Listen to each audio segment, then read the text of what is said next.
Good morning and welcome to the Coping with Burnout Webinar Seminar. I am Dr. Kula Francis, and I am also an Associate Professor of Political Science at the University of the Virgin Islands. I am a part of a dynamic research team consisting of Dr. Kenny Hendrickson, an Associate Professor of Public Administration and Social Sciences, and the director of the Master of Public Administration program. Also on our team is Dr. Anna Clark, Director of Practicum Education of Social Work of the Social Work Department at UVI. Joining us today as well is Ms. Debbie Joseph, Administrative Specialist in the College of Liberal Arts and Social Sciences at UVI. Today's webinar is intended for managers who work and interact with frontline government workers in the U.S. Virgin Islands. In 2021, many of you received correspondence via email to participate in a research study conducted by the University of the Virgin Islands.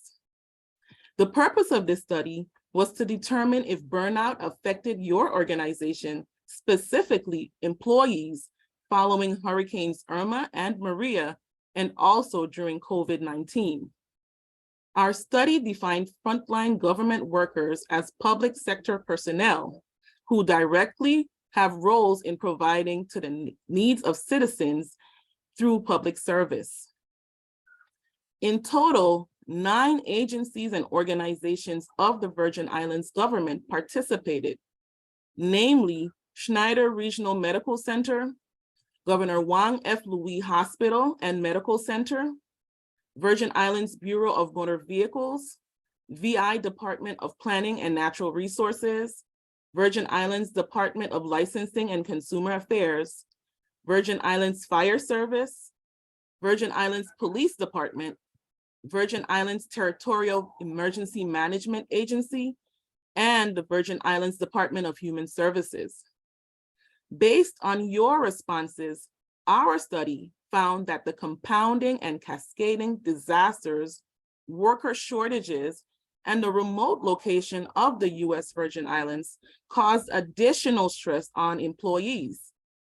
We uncovered that emotional exhaustion was the greatest indicator of burnout among U.S. Virgin Islands frontline government workers.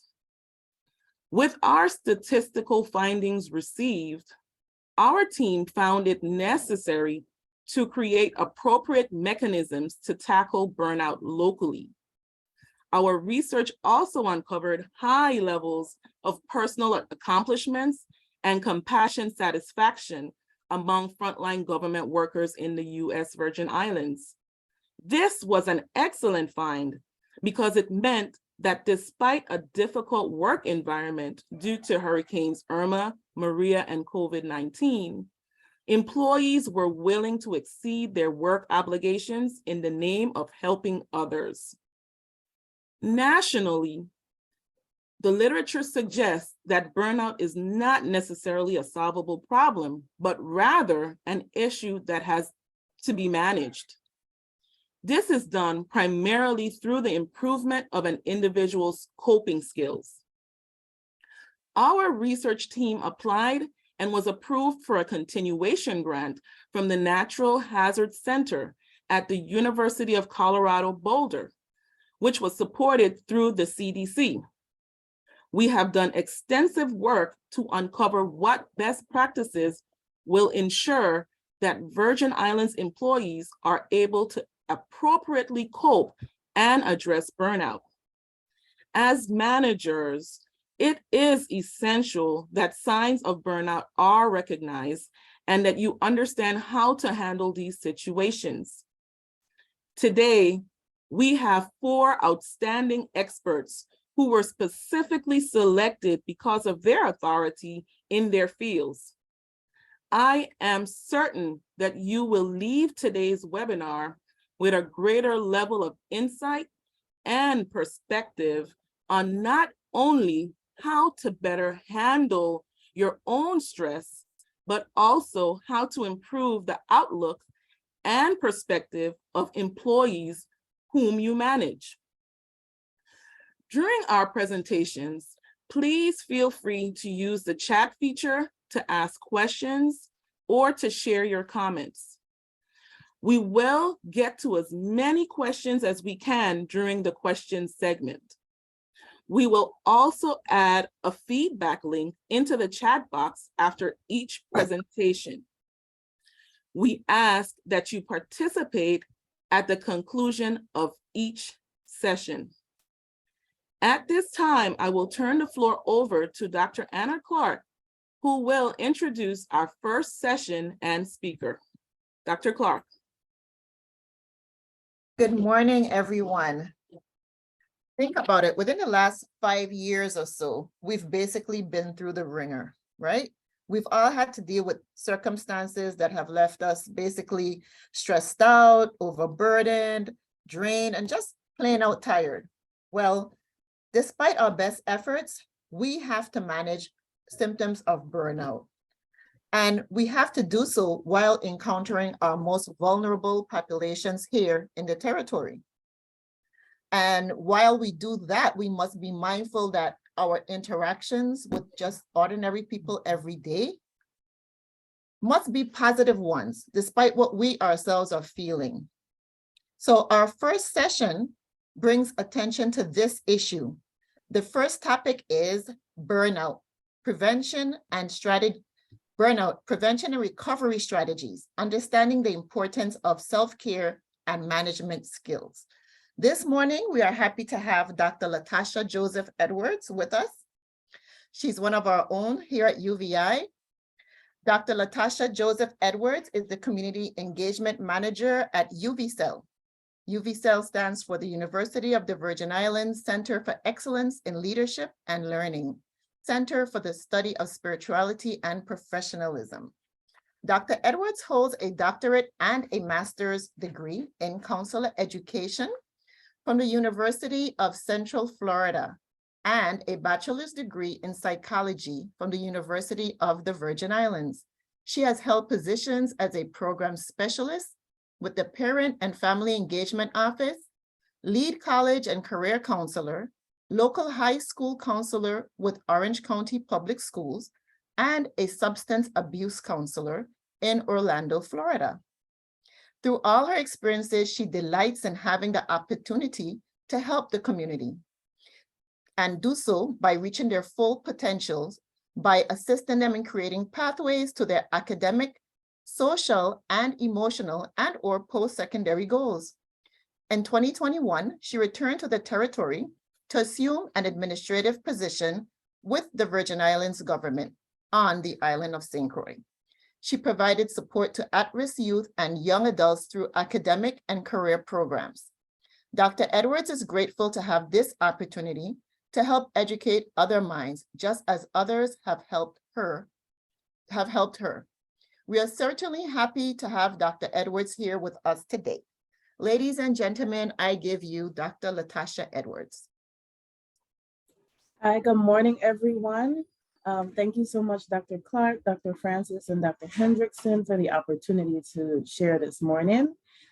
For me, I would really want this to be interactive. So you're going to use the chat box. Feel free to unmute yourself because I don't want to be the only one talking or hearing myself talk. That doesn't seem like fun. I know it's early. We're still trying to shake off this morning and trying to get into our group for the day, but it really does make it more interactive, more beneficial if we can hear from each other and as well grow from one another. So as Dr. Clark mentioned, I am the Community Engagement Manager with UVI-CEL, and my role is to help with I'm the manager also, and I run the Center for the Study of Spirituality and Professionalism here at UVI.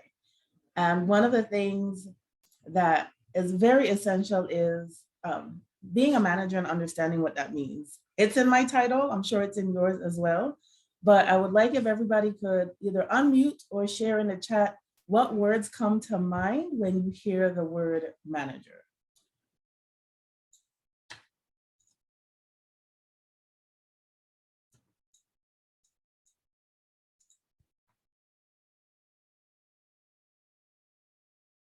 You can either unmute or drop in the chat. So I see servant leader, responsibility, being fair to everyone, servant leadership. I had a principal that was a big one for him. Servant leadership was what he talked about all the time. Honesty. I see honesty, guidance, mentorship. Great. Holding others accountable. I like that one. Boss, being fair. Those are all great ones because the integrity, that's a really good one. And I'll share a little later. Support. Sometimes when we step into manager roles, we assume so many different titles, so many other expectations. Many of you have had managers before that either helped you not just professionally, but personally. Some of you may have managers who you're like, when I become a manager, I never want to emulate or be anything like that person. And you took away something from it that helped you either decide to grow in the area you're in or decided to make adjustments in how you led people. So thank you all so much for sharing in the chat. I really appreciate it. So we are here to discuss burnout and self-care. And I love this one because many of us start our jobs and we're fresh, we're new, we like that match that just gets out the box and you get that first scratch and you're like, okay, I can do this. And then slowly we see ourselves sometimes being burnt all the way down to the end. And our discussion here is to help prevent that because as we see the transition, we get to the end where we are no use to ourselves or the people that we're serving. I just saw someone post keeping things in line. And many times because we are trying so hard to keep things in line and do things to help prevent some of those issues, we are burning ourselves out to manage not even just maybe our work situations, but also our home situations. So have any of you experienced burnout before? I see Dr. Francis shaking her head. I see one yes in the chat box. Someone said currently, completely understand. So I see a lot of yeses. Anyone who's been a manager before who may not have experienced burnout before? Because I'm always good about learning from those who do it well and do it right, so I can prevent myself from having the same issue. I know people say experience is the best teacher, but I don't want to experience it if I can get some wisdom from others. So I see someone who says, I have never experienced burnout before. I love that I have a first-time manager because this is going to be a learning experience for you as well in helping you to see your triggers and understand. Ms. Geraldine, if you have never experienced burnout before, I know it might take some time, but if you can give us the opportunity to share or learn from you, things that you may have done that have allowed you to avoid being burnt out as a manager.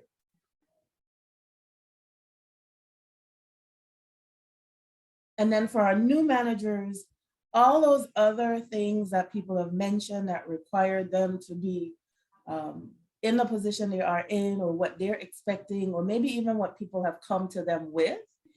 Sometimes you are, sorry, go ahead. Good morning. Good morning. Yesterday. You can forward it to me. You could email it to me. So many times, you know, people are in positions and you are being asked or tasked with many things. I would say one of the best managers I had, and I guess I'll share my being managed by someone. I ended up getting really close to her, not just because she was my manager, but she didn't know at the time, but I really looked to her as a mentor. And she ended up going through some personal experiences because of my experience in counseling. We would kind of talk and coach each other through some stuff. And I knew there was a particular staff member that many of the other administrators have had concerns with. We were administrators who supported teachers and secretarial staff on our district level. And she came into the office, said some things that were a little inappropriate, maybe difficult to manage. We had cubicles, so you didn't have walls, so you could kind of hear what everybody was saying. I usually tended to keep my headphones on unless I was interacting with my team. So I went by her office to ask a follow-up question. and she was crying and she was so emotional. And I thought it was because of other stuff. And then she shared, that person came in, said a few things, not being sensitive to her situation. And every moment after that, I watched the interaction. And she was always very positive. She gave her opportunities for leadership. She was impactful in areas where I'm like, I know you don't really like her. Like, I'm being really blunt and fair, but I saw her still not create a difficult situation. And it told me in that moment that when you are a leader, you have to kind of step outside of your own personal feelings and emotions and just deal with people for who they are and where they are in the moment. So I always think about her as a manager and a leader. So Ms. Geraldine, she shared that she takes time off regularly. She turns off work at the end of the day and she stays spiritually grounded. Those are all awesome things. We are going to discuss a few steps and suggestions. One of the things that she talked about was spirituality and also creating balance. So one of the bigger things that we will talk about today is balance and what balance looks like. So all of us have been on an airplane before, correct? Yes, I know I have. I like to fly, I love to fly. Unfortunately, I am that person who, if you're sitting next to me, I really don't want to talk. I want to sleep. I have a 6-year-old and a 2.5-year-old. So when I get on a flight, especially if I'm without them, I want to take a nap. But one of the things that we've all had to experience when we're on a plane is the message that they always give you. Be sure to put your mask on first before helping the person next to you. And I used to think that was strange or weird because we all have the tendency of, if you see someone like coming into the store behind you or whatever, you hold the door open for them, and we're always trying to help others. But how best can you help someone if you're not cared for yourself? And the more as I kind of grew, became a mom, and I thought about it, if any of you have kids, the time when you are most stressed and unbalanced and just not in the best place tends to be the time your kids also seem to come unhinged. And I always wonder, I'm like, are they feeding from my energy? And it's because sometimes we are sharing that energy with them. And can you imagine if you're working with people 7 to 8 hours a day, 5 days a week, some of us may even work on weekends. If you're sharing your unbalanced, unhinged energy, then that could also cause some discord. So today we are going to take time to really evaluate who we are, where we are, and what we need to do, whether you are at the end of your burnout stage. Some of us might be in the middle. Some of us might be working towards not getting to burnout. And I'm not going to say that you will never have it, but maybe instead of getting to that last and final match, we'll get to that second stage in the match phase before it gets to the extreme, and find ways of coping and getting through it so that you can be of better service, not just to the people you work with, but also the people in your personal lives. Because we do know that sometimes we take work home, even though Ms. Geraldine says she doesn't, and girl, I need to learn from you. But sometimes we do take work home, and we do end up taking those feelings, those emotions, and some of that with us. Vivian shared, I don't know if you all are reading it, she learned she had to step outside of personal feelings because nothing is personal. I agree. No matter what it is not about, it's not about you unless the performance is being affected. And then she had to learn to tackle the day by day versus looking at all that needs to be done all at the same time. Great tips. We do face disappointments and we always have to leave room for it, but also having a backup plan and seeing how we can get through some other things as we go along. So really, really great advice. If you guys are not checking the chat, feel free to drop stuff in. I'll be reading it and sharing as we go along. So does anyone, I know 2 people have a self-care plan. That's Ms. Geraldine and Ms. Vivian. Anybody else currently have a self-care plan? And I know we don't really, it's like a budget. You know, people say they have one, but they really don't, or they just know what they have to pay and then they look at their paycheck and kind of cross stuff off.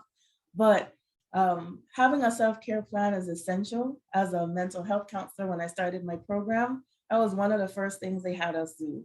you had to create balance so that we're not spilling our emotions into other people or our clients and then checking ourselves. I have prayed for strength. So I see a lot of spirituality. I see a lot of social aspects. Working on it now because the one I have, I don't follow, and maybe it's not realistic. I see somebody who says they have one, learning to leave work at the door when I get home, still working on it. So self-care plans are important. It helps us maintain a sense of self. If any of you are in relationships, one of the things that people always say, or at least the advice they gave me when I got married, is remember the things about you that made you special to the person you're with. Because if you become too much like the person you're with and they become too much like you, then you lose your sense of self. So your self-care plan is really the opportunity for you to keep the things that made you, that made them give you that managerial position, and that will allow your coworkers to kind of see those things in you that help you be better or great at what you do and grow. Creating balance in our lives just helps with overall wellness. I'm sure many of us have had coworkers, friends, family members who did really great stuff. They did good work, and maybe they were so much into work that their health failed, and we saw other things deteriorate in their lives. And we really don't want to see that happen, because you all are in positions, from my understanding, where you help people take care of people. And if you're not helping yourself, then we can see things slowly fall apart. So overall, our balance in life can have so many different impacts, whether it's our culture or circumstances or resources. I saw someone post a day on Facebook. They said, Ludacris, I listen to everything, almost everything. So Ludacris said, if you don't have no money, take your broke home.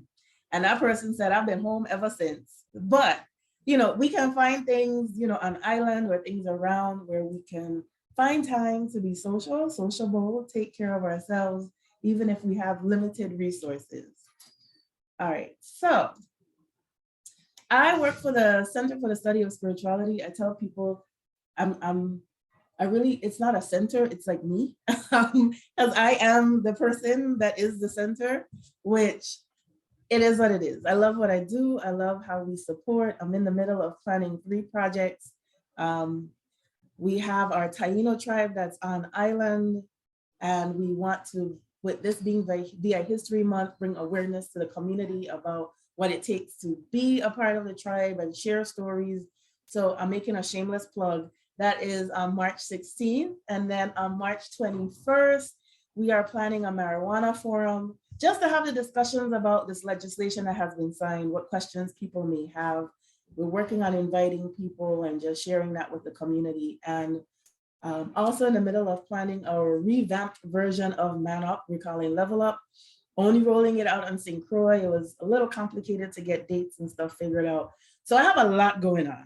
And I said, all right, let me take a pause, take a minute, took the kids to the park.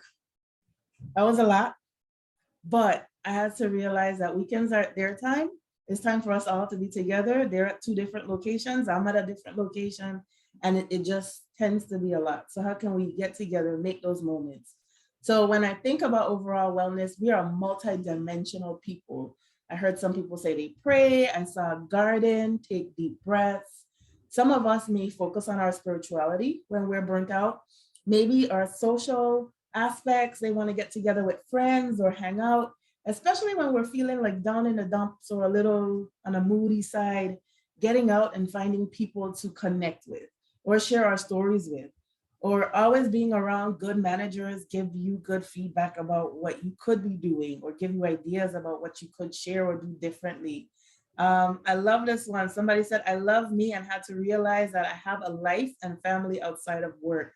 So I just get my mind right, enjoy family and enjoy me time. Going to the movies and the beach and baking. Oh girl, I need to come to your house. So social, emotional, occupational, environmental, intellectual, physical, and financial are the 8 dimensions we're going to look at today. I think it's hard to separate some. I was having a discussion with someone. If our physical life fails or our wellness fails, that affects our financial, it affects our emotional, It affects sometimes your spiritual. For some, it might be good. Some question, why is this happening to me? Why does it feel like I'm being punished? I think I did everything right. And it affects our occupational, obviously, because you come to work and your mind is occupied on the thoughts of, are you going to be okay? Are you going to be well enough? Maybe you have to take days off. Maybe you see your role as manager shift in a way that you didn't foresee it happening. So when we think about a plan, some of us may not be. I heard from a professor who was here from St. Martin sharing, and I shared my ideas with him as this is what I've been working on in overall wellness and building opportunities for our UVI community and community at large. And he said, it doesn't necessarily mean you have to be broken in some of those areas. You might already be doing well, and maybe you're just trying to reach this heightened level of whatever. So maybe your finances are great. Maybe you don't see anything wrong with it, but maybe you might just say, well, what else could I do? What else could I be doing? Do I want to shift and do more? Do I want to do more in the community and give more of myself? So there's so many other areas we can look at, and it's hard. I feel like this is like, I'm a circus clown, right? And I have these 8 balls that I'm trying to juggle, and I can't juggle, so don't ask me to do it today. But it's almost like you're trying to maintain this balance with all these things, but we do on a regular basis. When you come in the office, you check your emotions at the door. Or I heard somebody say, we were having a casual conversation and she did one of those, I had to check myself because I was about to pop off. And she's like, I got in my car, I sat there, turned the radio up loud, and I screamed or I did whatever. And then I went back and I addressed the people I was working with. So many times we are doing this. Environmental, we're just doing all of these on a regular basis, much more than we see. So I had some of us, we said we pray. Some of us may do things that we feel connect us to the reason why we're here. And I think for me, in any role that I've had, whether I'm a leader or I'm a supporter, I don't say follower or employee, I'm a supporter, because that's my role if I'm not the director or the person in that lead. But I always think about what's my purpose? What am I here for? And I redirect the work that I do in how it impacts other people.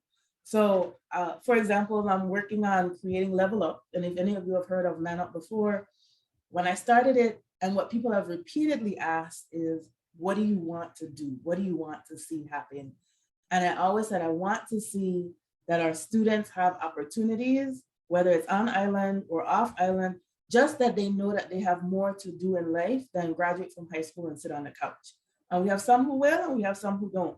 But my spirituality connects me to why am I here? And what do I want to leave behind when I leave? And that's always what drives my work. And it always keeps me passionate about the work I do, because I feel like that gives me not my only purpose in life, but it feels like that's how I fulfill my call. So if we are struggling in our spiritual areas of life, whether it's in your purpose or connecting with a higher power, think about what that means. Think about a time in your life where maybe your spirituality did feel balanced, whatever that is. Whether it was gathering with others who are like-minded, I'm working on bringing yoga and meditation to our campus, whether it's going to church or participating in activities or reading self-help books. Think about what that looks like for you and how you can help grow and develop in the area of spirituality. Because the jobs that you have, depending on what it is, it could be pretty scary. I think about, hospital workers and life care coaches. And I have a friend who's a doctor, and when she shares some of her stories sometimes, and she was like, I had to call a parent. We had, especially with COVID, had to call siblings or children and tell them, your parents are on their decline, or call them and tell them their parents have passed. That's pretty impactful. And it could wear on you because she's had to make those calls several times. So as you are working with people, protecting others, saving lives, who helps you or what helps you maintain your spirituality? Then we have our social aspects. So it's very hard to be alone on the island, right? We have people we can connect with. It's funny, I've been back 2 years and sometimes I still get the, hey, I didn't know you were here, I haven't seen you. And I'm like, I'm out. I'll be out, but I'm gonna, if we go to the grocery store or you buy gas, you will see me. Or if you have kids, you will see me. But we really have to find time connecting. And what helps us is having support. I would never want any of you as managers to feel like, yes, you might not want to share certain things with your supporters, but there should be somebody else, whether it's at work or in your personal life, that can help be of support to you, help you turn it on, and also help you turn it off. And it's also being able to connect. It keeps our humanity. Sometimes when you do have to be the boss, as somebody suggested, and you have to make those hard decisions, how do you find people who help you turn it off so you can be you, be yourself, be all the other things that people see or don't see sometimes when you're at work, because you have to be this type of person. And then because you are caring is one of the other words someone shared. Or if you manage, some of you might manage 5 people, some of you might manage 20 people. It just depends on what you're doing and your interaction.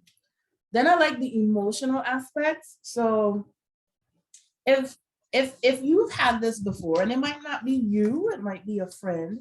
I have a 6-year-old who's a bit of a crybaby, and sometimes I let her cry. And I say that, and I'm really trying to be sensitive about it, but she does. She cries a lot. And one day she said, "Mom, is it okay if I cry?" I said, "Absolutely. Your emotions are your own.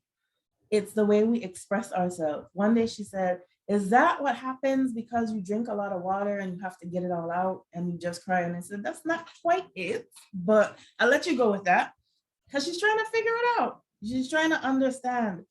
And now I have a son, and sometimes when he cries, I hear dad say, "Toughen up. You got to be a big boy. Big boys don't cry." And I'm like, we're not going to do that, because we're all allowed to have our emotions. We're all allowed to feel our emotions, and we're allowed to share. But how do you cope effectively if you don't experience it? And I know as a counselor, I've been trained to say, when people say, "Oh, she made me mad," I'll do the rephrase, "Well, it sounds like you were really disappointed." Or it sounds like you were hurt because you expected. But we have to get to that point where maybe we consider what's really a satisfying relationship that allows us to connect so we can have that emotional balance. For some, we might have things in our life, current life, in our past. As a counselor, we have a DSM diagnosis of adjustment disorder, because all of us have periods in our life where we're adjusting, and it's a lot. For my new managers, you might come home and you are extremely exhausted because you have taken in so much every day. I am definitely an introvert, even though people don't believe it. And sometimes at the end of stuff like this, or even engaging with people, I literally drive home in quietness. I don't want to talk. I don't want to answer the phone. I don't want a minute. If my kids talk to each other, I'm okay with it. I just don't want them to talk to me, because I need to recharge, and I have to understand what that looks like so I can be the best version of myself, even for them. And then we have our occupational side. So if we're in a work environment and we're not satisfied, do you really think you're going to be a great manager? I mean, I'm just asking. Sometimes we work in spaces and we're like, well, the money is good and there's good potential, but you really don't have the personal satisfaction or the enrichment that you're looking for in that area. And you have to be honest with yourself. You might get the accolades that you're looking for. It might be a really great fit for what you've done, but maybe you find yourself not doing the best or being in the best space. Hopefully, all of you, because you've chosen to pursue manager roles, because I told someone a day, as I've kind of coached even parents through college and career decisions, when students at this time of year get all their acceptance letters, it's a very overwhelming process. I work for Orange County Public Schools. That was the ninth. Sometimes we teeter-totter between 7th and 9th largest school district. When I left, we had 20 high schools, all of which I supported. In the past year, they had 22 high schools. And we would get kids and they got their acceptance letters, and they're like, "What do I do?" I said, "You pick who's the best fit for you." And sometimes we get jobs and it's not because we want them or like them or it's the best fit for us. We've kind of just been thrown into it and really not putting ourselves into the work that we do, which also means that we're not really helping to support the people that we're working for or working with because we're not really happy.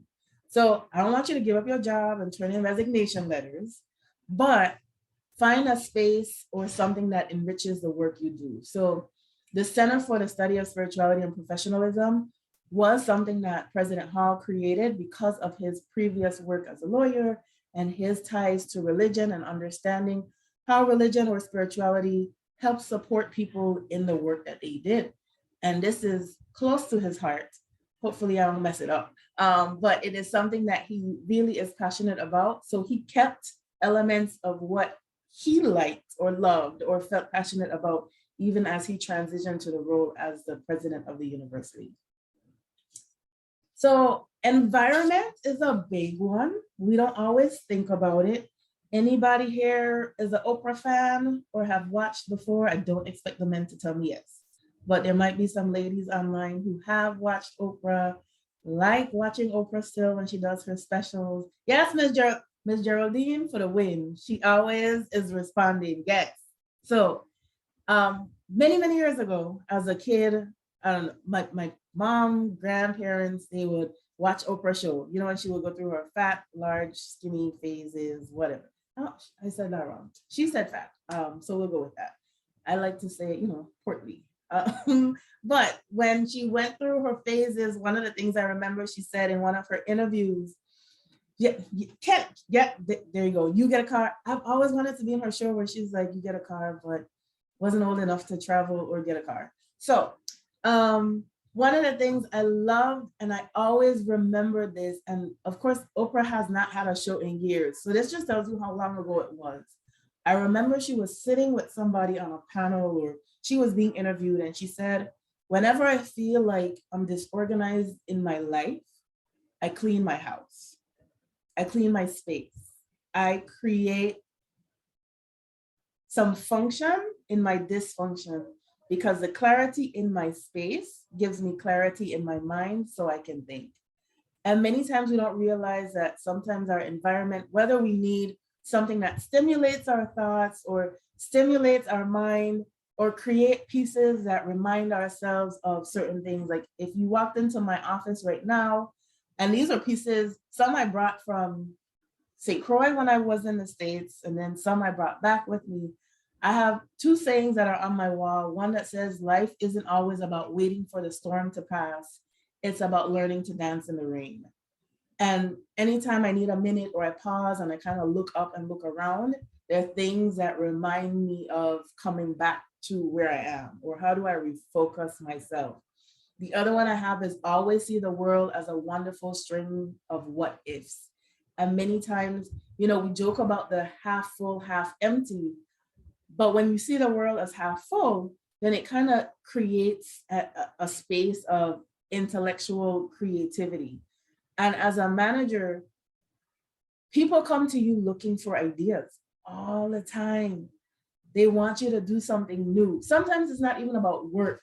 Sometimes it's not even about the stuff you're responsible for, but they just want you to come up with stuff. And I know I'm getting ahead of myself because that's on the intellectual piece. But our environment sometimes creates this space in our mind that helps support our thoughts. So I hear, yes, that's a good one. I do that too. I can relate. Yes, cleaning helps your mind and get stuff out. Listening to music is a big one.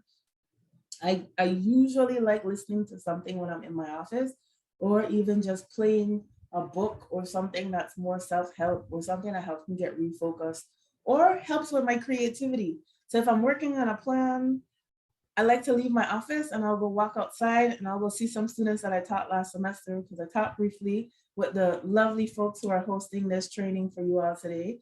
And I'll say, hey, so I have this as an idea, what do you think?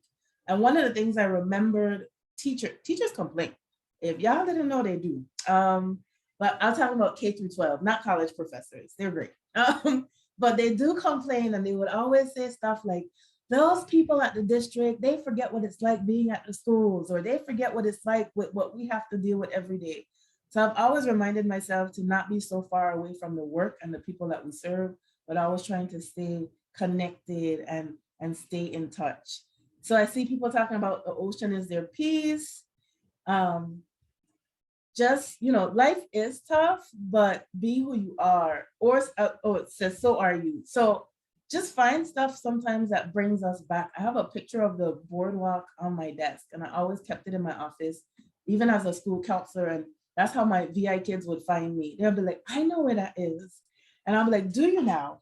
And then they'll say, where are you from? And I'm like, well, that depends on how much you know. And then sometimes they will speak in their accent, and then we'll get to connect. And then they would find me and I would find them, and we would all take care of each other. But it's always about creating an environment or a space where you can have time for yourself. It's so crazy that as a mom, even breastfeeding and having the right environment or space is important to your milk production. I know I just went there, but I did. Because you don't really think about it. Who would think that being in a nice, quiet, warm environment, having a picture of your newborn helps with breast pumping? Like, who would have thought of that? Had to learn that as I was having my own kids. So we don't really think about it, but it does. And then I kind of alluded to some of the intellectual benefits. Being creative is hard work. People don't realize how hard it is to think about things that haven't been done before, or improve on things that have been done, but you really don't know how to make it better. And it's hard. One of the things that my manager, who I spoke of before, we were, I say entry-level managers or administrators. So there were 4 of us, and we were kind of like dispersed to about 100 schools across the district. So I did school visits 3 times a week, sometimes 4 schools a day. This is hard work across a county that was widespread, but I didn't know she did it. So she reached out to the schools we supported, and they all had to identify a word that best describes us. And give me 1 second.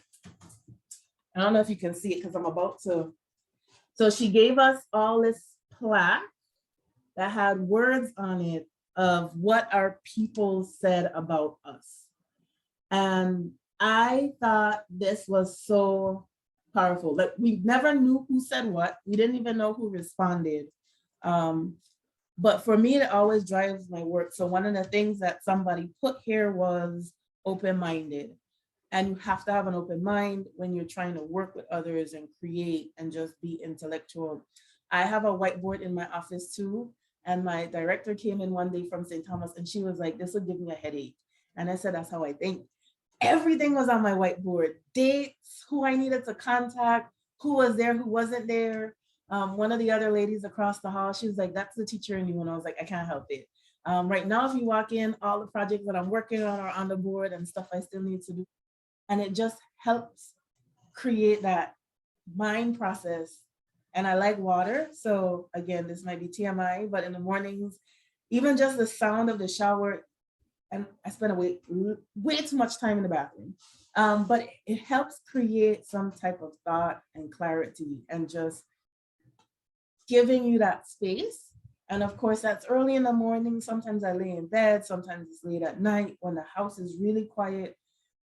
And I'm one of those that the TV has to be on. I'm like 2 or 3, because if I don't have noise, my mind stays on, because I'm constantly thinking about what else can I do? How can I create? What is it that's out there? What do I see a need for? And that might be you. That might be something that you're constantly doing, or you see a problem and you need to fix it before it escalates into something else. I love that, an appreciation wall where your team shares. One of my schools would do that. And then, which probably wasn't good because it felt like a competition, but the teacher or the person on staff who got the most like appreciation or positive notes, they would get a gift card to go somewhere or buy something from a store. So we can also create environments, not just for ourselves, but for others to enjoy coming to work. Sometimes it's really hard for people to enjoy coming to work. Sometimes they don't enjoy it, they endure it. And it becomes a task to lead people who aren't in a good space. So sometimes we might have to say, look, I know this isn't really your thing, but how can we help make it your thing? And they might be like, I don't know. Or it might need to be like, I've worked with people before who were great at what they did, And they came to me and I had one, she's now a social worker, so she left the school that she was in. I have another one who left because she wanted to be a mental health counselor. And when I tell you, these were phenomenal people. They work well with their school, the parents love them, the kids love them. And they're like, I really want to do something else. And I said, well, why don't you? Well, I don't know if I can. I'm like, you could do whatever you want. And I would help them in that process. I've done recommendation letters. I haven't told their principal because I know they would have been upset, but it's about people being in a space that they feel balanced so they can work well on your team. And I remember saying to one person I supported before, she was like, I don't know if I should leave. Like, they gave me this chance. And I said, sometimes we're holding on to a space which gives somebody else a chance to do the work they need to do in that space. So journaling is a big one for a lot of people because as you write and you see, you create, sometimes it's all the other pieces, sometimes through your spirituality, whether it's meditation or yoga or prayer or all the other things you're putting together that gives you a clear mind. I did a vision board party, didn't really explain to my mom what I was doing. She was in church speaking the following week and was talking about creating visions and writing them down and putting pieces together. So I was like, I didn't tell you what I did. So where'd you get that from? She was like, it's prayer, it's revelation, it's trying to connect the pieces. And that works for some people. I see Miss Dorset put, I write poetry to help de-stress. And some of those things were things we enjoyed in the past that we need to kind of reconnect with. So some of you might be very talented in a number of areas and just have not found time to do it. Maybe this is your opportunity and this presentation is allowing you to create the time and space to do it. And let's not forget the almighty physical, because some of us started the year with New Year's resolutions. I don't do resolutions anymore because I never stick to them. It'll be like February and I want to start over. But maybe we haven't done any physical activity. Maybe you need to walk. And when we did our vision board party in January, it was open to the community and UVI staff as well. I told people, you have to make sure, we all know what SMART goals are, right? Because as managers, you've had to create your own or supervise people as they're creating their own. But one of the things I said, don't just put improve your physical fitness. Let's be specific. Do you want to walk? Do you want a trainer? Do you want to exercise? Don't tell me you're going to do it 3 days a week. Start with 2 days a week for maybe 15 minutes a day. Or like me, sometimes I get into calls or messages or whatever, and I'm so busy, I don't get up. So I try to wear my Apple Watch as much as possible. So when it goes off and it tells me to stand, I force myself to either walk outside or go to the bathroom or walk around. But we have to create something that takes care of our physical. And I think I mentioned this before, our financial. They say the marriages, 50% of marriages fail because of financial issues.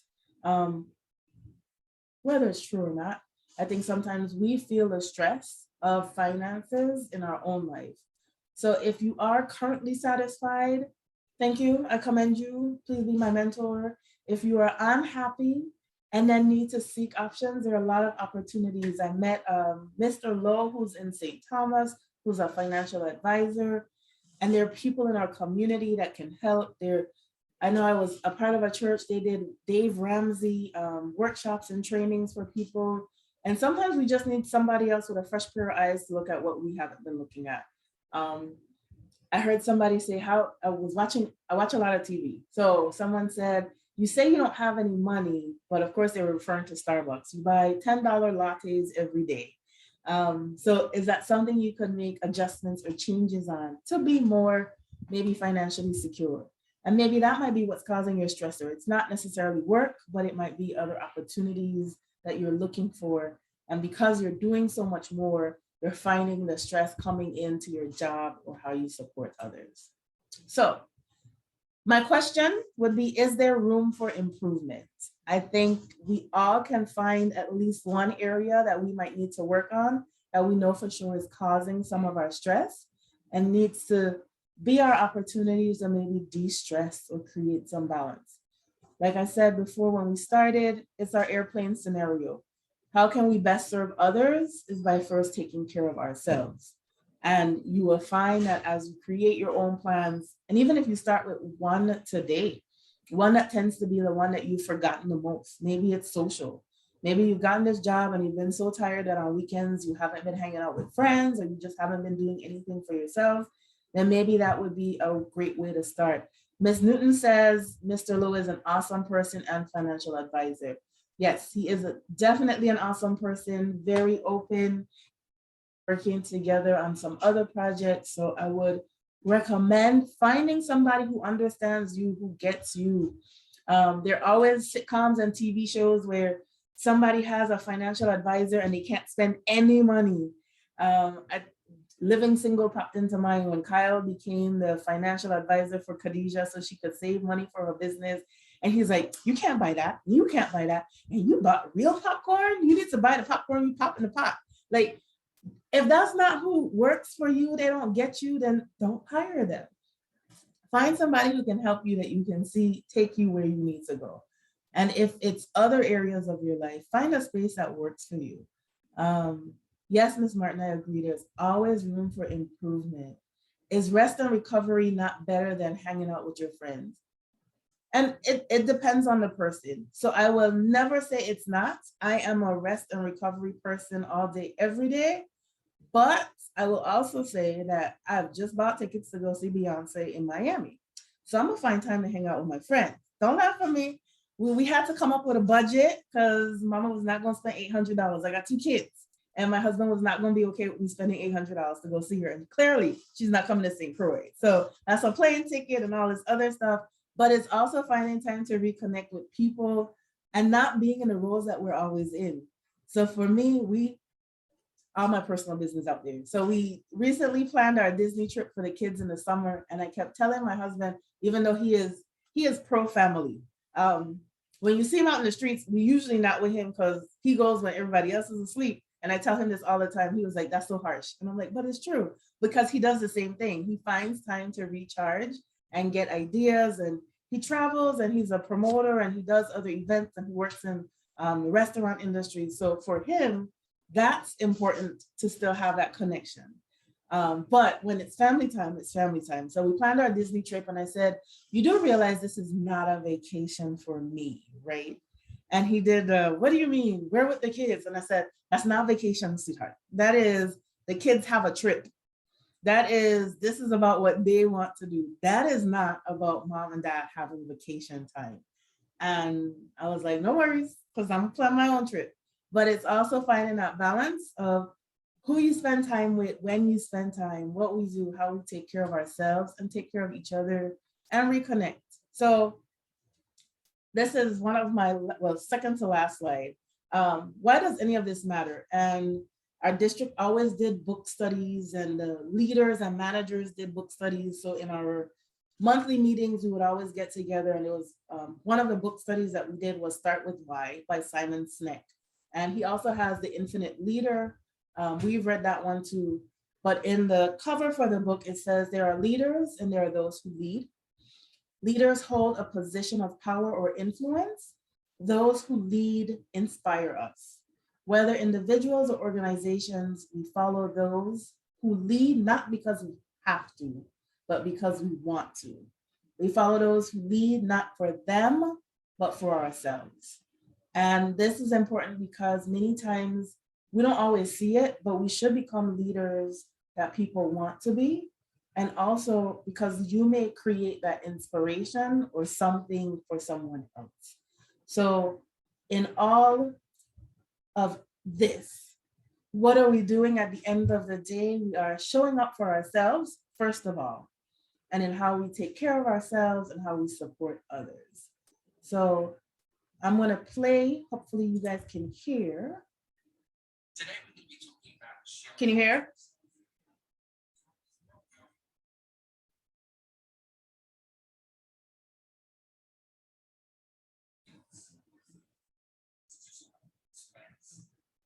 It's very low now. It's hard to hear.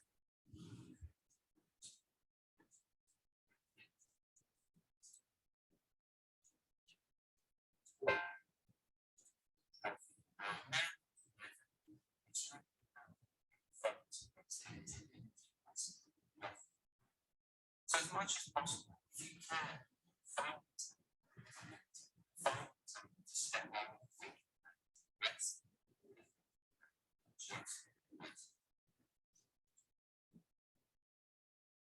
trying to see if I can.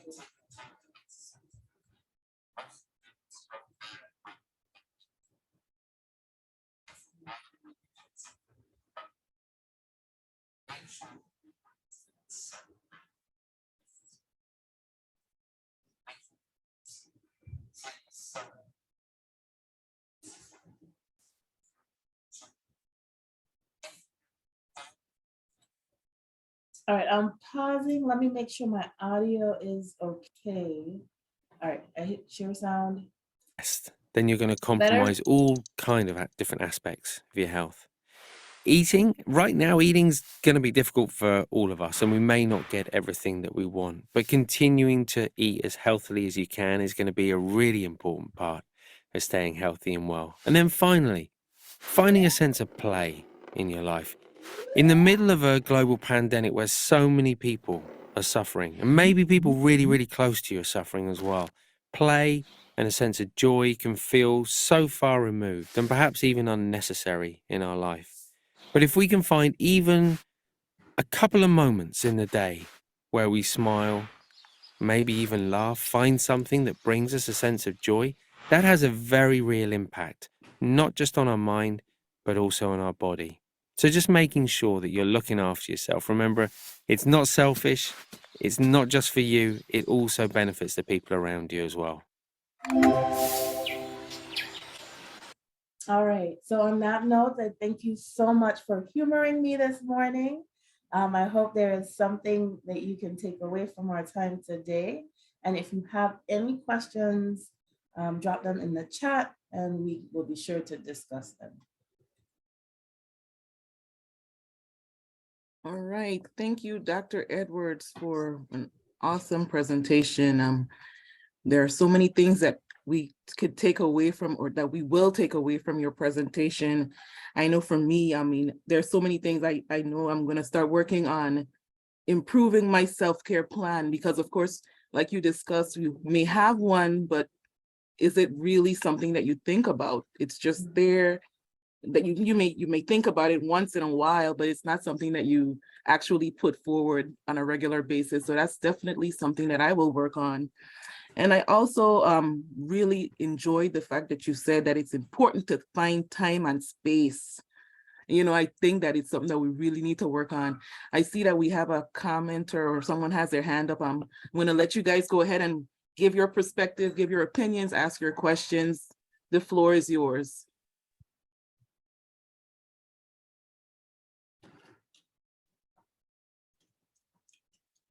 I think somebody with iPhone. Ms. their hands Proctor? up.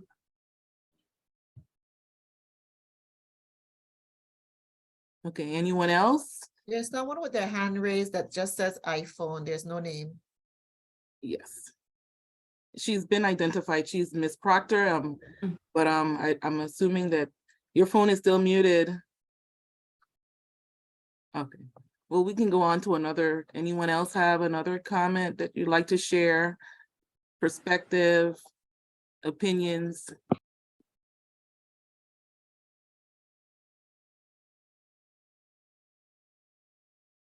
All right, so what we will do is we'll move on to asking questions for prizes.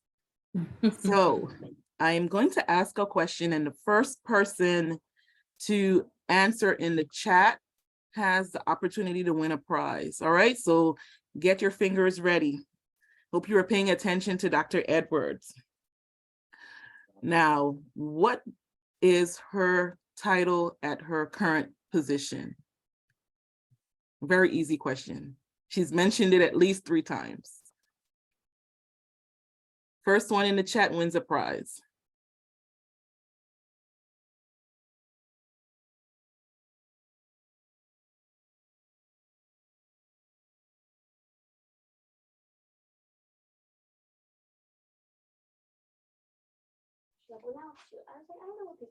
A spiritual leader, I'm seeing she definitely is a spiritual leader, but that's not the title that she gave us specifically. Would you say that, Dr. Edwards? Would you consider yourself a spiritual leader? In the right spaces, maybe. But, all right, so I think we have a winner, Sharice Cricky. Yes. So community engagement manager, that is absolutely correct. So we will put you down for an additional prize, Ms. Creaky Queen, you definitely got that. We will definitely have prizes throughout the day, so pay attention as we are going through our presentations. If you have any other questions, we have a few minutes. I have a question about, you mentioned that UVI has a spiritual, that you're developing a spiritual meditation center or yoga center. Do you think that that's something that could be applied to, could be used in other departments in government? Do you think it's a good suggestion? I think one of the things would be the cost of it. Do you think it's going to be, you know, first for like the police department to have like a yoga center or meditation center? Do you think it's like a viable suggestion? So one of the things I used to practice before, we did Bikram. You know, as women, and you think you're young, I don't know what it is. In my mind, I always thought, you know, I needed to be smaller. And even when I was smaller than I am today, still needed to be smaller. So my journey with yoga was not necessarily on a spiritual path, but it was more for a healthy physical path. And one of the things it helps is breathing, focusing, centering. So I would say if you find that maybe the people on your team need a space that you can create for that, then absolutely. It doesn't necessarily have to be meditation. One of the things that they do, if anyone's done yoga before, at the end is give you a chance to kind of just sit and breathe and reflect. And you know, it's eyes closed. It's that 5 minutes before the end where you kind of just focus on yourself. It could be also a great team builder because you're working together. And it's always about pushing past where you started. So they'll say, push more, dig deeper, go more. And it could be a great way of maybe like spiritually connecting certain people, but also maybe helping to create that physical aspect and maybe even a social aspect for those on the team as well. So in a nutshell, yes, Dr. Hendrickson, it could be a great element to offer. We're working on it. I got to send out my survey to see who at UVI on both campuses want to do it, where and when. I have yogis or instructors already lined up, but we want to make sure there's a need and a willingness to participate. So yes. Well, you have a great title. I wrote it down. Being a part of a tribe. Maybe that might be your slogan for your meditation spiritual group. So yeah. What's that? Being part of a tribe. I think you mentioned that. Maybe that could be your slogan, being a part of a tribe. Ah, I like that. Yeah. Okay. All righty. Again, we would like to thank our presenter today, Dr. Joseph Edwards. We really appreciate your presentation, and you know, thank you very much for your time. Thank you for having me. All right. So we're moving on to our next presentation. So Dr. Clark, I'm going to turn it over to you as we move forward to session number 2. So our next topic is supporting frontline government workers when employees hurt, interventions from the workplace. And I have the honor of introducing one of two special guests who will co-present on this topic. The first presenter is Mrs. Sharon Ross Donaldson.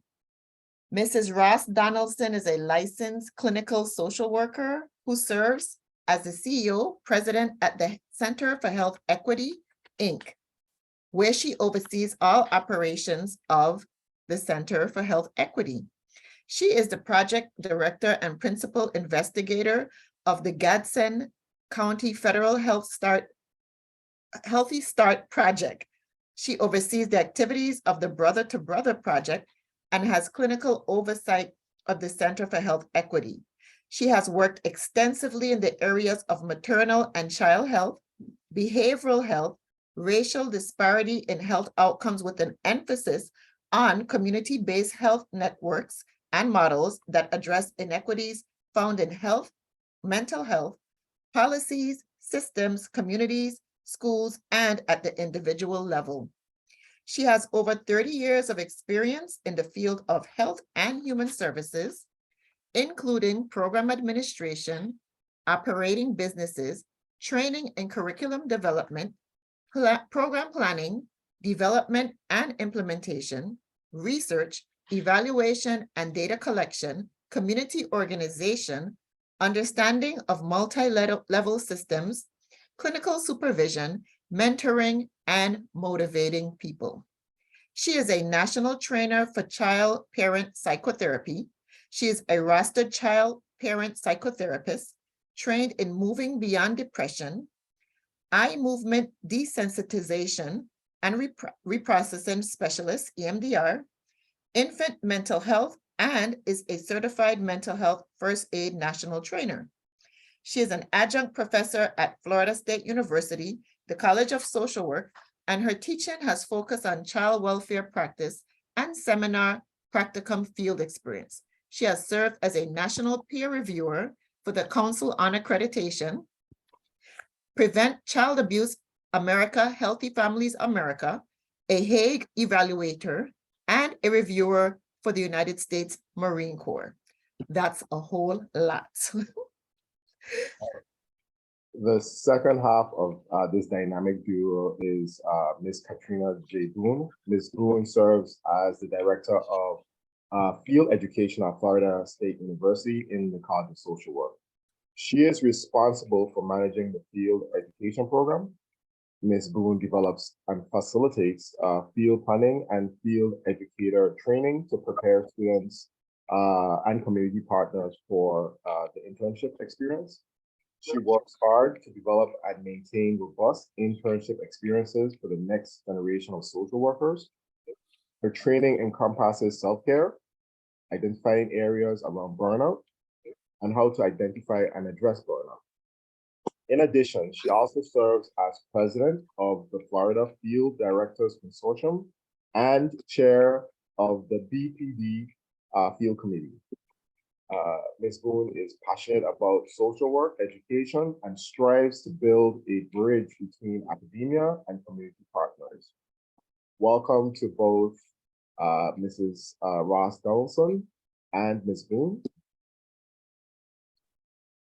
And good morning, all. You know, as Anna was reading, you know, when I said Anna in my bio, I said, Anna, you can shorten this if you want to.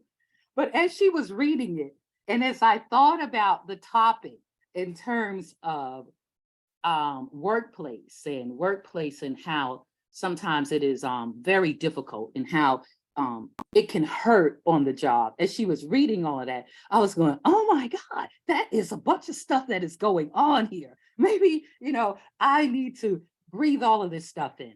But the one thing that I want to start off with is workplace from the standpoint of, I heard the previous speaker when she mentioned leadership. And I know that in leadership is difficult sometimes, and leadership is hard. But I also know that to whom much is given, much is expected. And so I want to start from a frame of where we look at what we have been given and what is expected of us. And as leaders, what does it take to keep us at our pivotal point? So I am going to pull up our PowerPoint. Anna, I can pull it up, correct? Okay, great. I'm going to pull up our PowerPoint. I just always say to people, thank God for Zoom, because we are here in Florida with beautiful weather, but I'm sure your weather it's even at a greater beautiful level than ours. Okay, Anna, I do not see where I'm a shared host. Katrina, can you pull up the PowerPoint? Let me try. Good morning, everyone.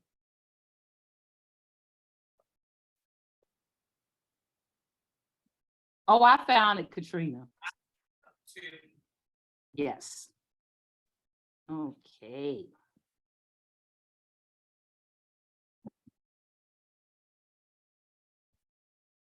Okay, so as we think about this role that we play within leadership, This role takes a lot of resiliency because, again, the work that we do is difficult work. The work that we do every day, there is more and more to do. So I want to look at some of the things around what can keep you where you need to be at your top pivotal level. What maintains you? Because without you, this work becomes very difficult for the people that you have been slated to guide, the people that you've been slated to lead. So let's look at what this kind of work looks like for us. So first of all, when we think about our leadership role, sometimes we have to stop and we have to go back and we have to reflect upon the things that we are doing and how we are doing it. So understanding how work can impact you becomes so familiar. Work impacts us in so many ways, particularly when we serve in those leadership positions or we serve even in non-leadership, just on the ground. I call it the foot soldiers that are doing the work. And sometimes the things that, how it impacts us is that sometimes if we are feeling that level of burnout, if we are feeling that level of hurt, if we don't feel supported with those arms wrapped around us, we get things like low rates of staff satisfaction and retention. We get sometimes decrease in efficacy, morale, and the quality of our work. Because when you're not filled up, you can't give from your overflow. We get increase in our staff turnover. Sometimes we get disruption in our relationships with our own families. You know, oftentimes we think about, okay, we're going to our 8 to 5 to do our work, and then we're going to leave it there. But oftentimes we can't leave it. We take some of the problems, some of the weight that we carry, we take it home into the space of our families. There's miscommunications or there's mistakes that often occur, particularly when you're at a place of pain and when you are hurting. And when we have increase in caseload and levels, then we assume the responsibilities because, you know, when in leadership, you know, I call it one of the foot soldiers go down for the count, then you are stepping in because that's what good leaders do. We support and we back our people up. But then who supports us? We look at economical loss because, you know, one of the things that we know, you know, we train, we pay for people to attend training. And then when we lose people, we lose dollars, we lose economics at the cost of what is happening because we have to bring on new hires, we have to offer new advertisement, and we have to train new people. So for any of my leaders in the house, and just drop it in the chat, or anybody who's in that supervisory, in that management role, does any of this stuff sound familiar to you? Because these are the things that directly impact you as you continue to do the work.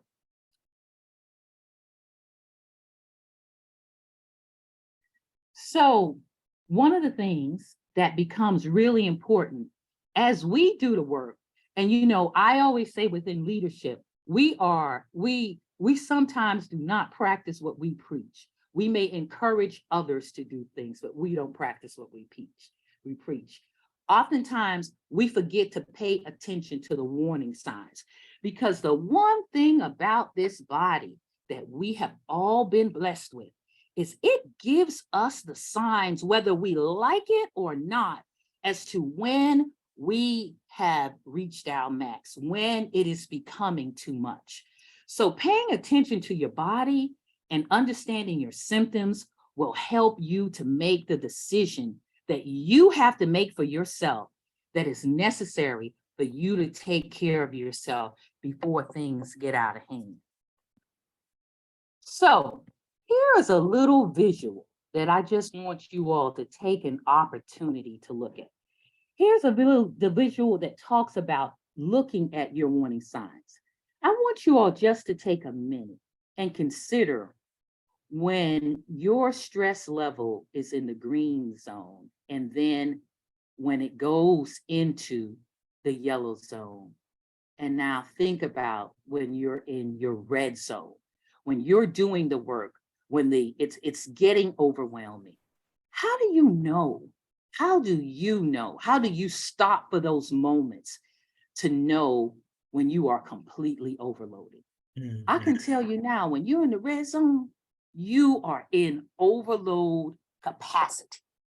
And those are the moments that for sure we can't continue to operate in, because we don't operate effectively and we do not operate efficiently when we're in those zones. You know, one of the things that we do as Anna and Dr. Clark, and I call her Anna because I know Anna. She is my friend, so I call her Anna, but let me respect her in this audience and say, Dr. Clark, one of the things that Dr. Clark mentioned was that I am a child parent psychotherapist, and I am a child parent psychotherapist trainer. And one of our mantras that we have in our training with child parent psychotherapy, and this is all about trauma, all about the work that we do with our parents and that we do with our children. But one of our mantras that we have a mantra that's called name it to tame it. And what that really is about is naming what those symptoms are, not pressing them down into what I call the Coca-Cola bottle. Press, press, press, boom, boom. It's shaking, shaking, shaking for those to explode. So as you're thinking about the work, as you're thinking about what may be coming to be the burnout, as you're thinking about what are those things that hurt, you got to name those to tame them, because if you don't tame them, they will tame you. And this is an important thing to remember. So as we do the work, sometimes we have those physical signs and symptoms that are present to us. We have the exhaustion. We have the time when we go home and we say, oh, we are just so tired, but then we can't fall asleep. Our body will then tell us, look, you need to pull up just a little bit. You need to pull it back. We have those headaches. We have increased our ability. People don't understand. Our immune system sometimes goes down when we have exhausted ourselves to the point and we're not taking care of our pain. So our illnesses, we're more susceptible. And then we sometimes have our somatic and our hypochondriac illnesses that come out of that place of hurt. We have behavioral symptoms. You know, sometimes people say, you know, the way I'm going to cope, I'm going to just drink, and I'm going to drink a little more. And you know what? I'm going to have one more of these shots before it's all over with. We have absenteeism. We rationalize in our mind. You know what? It won't be that bad. Yeah, this is our love. We say, we're going to take us a mental health day. Then we take a mental health 2 days. Then every week, we're taking a mental health day. We get a little bit more irritable. We're not that, oh, you know, Anna, you can talk to them at any time. No. We're a little bit more irritable. And so your teams are like, oh my goodness, let me not talk to her. She's having one of those moments. And then again, this always spills over into our personal relationships. And then the people that we do work with, who we're here to serve, oftentimes, because we're not robots as we do this work, it spills over into the clients, those people that we serve, our communities where we serve. Then we have those psychological symptoms, emotional exhaustion, distance. I don't want to be bothered with anybody. I'm just going to move away. We have those negative images of self, you know, what is going on. Sometimes we move into the very things that we help people with. We may move into depression. We may move into that sadness and lose hope. And then we have those increased levels of anxiety. So knowing those signs, paying attention to those signs, naming those signs so we can tame those signs become ever so important as we do the work. So how do we get back to green? Because we don't want to stay in red. How do we go from that level of where it has just become too much, but move us back? Know that you don't go from red where you are totally exhausted and you're totally out there and your level of stress. You're going to transition in, just like you didn't get there. You didn't hop from green to red. You're going to transition in. So first of all, we're going to knowing that the difficulties that you're facing, We're going to talk about what does it look like when we talk about as leadership?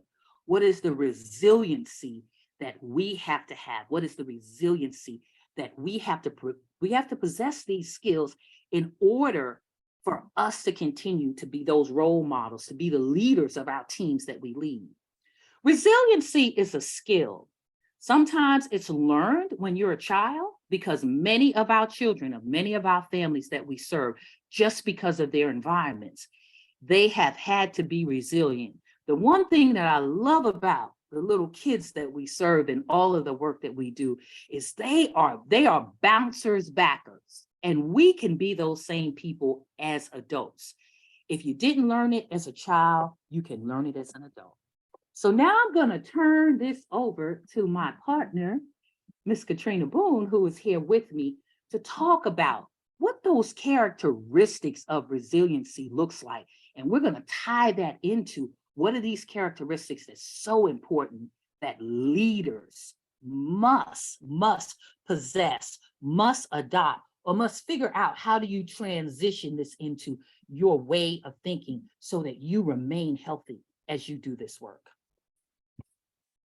Thank you, Sharon. As we continue on, as you were talking about the resilience and looking at the challenges that we face as leaders, as I noticed that there are many people who responded in the chat and could actually connect with some of the challenges there, and talking about really being in tune with yourself, your health, and how sometimes ignoring these health issues, ignoring different signs that have been presented to us creates illness.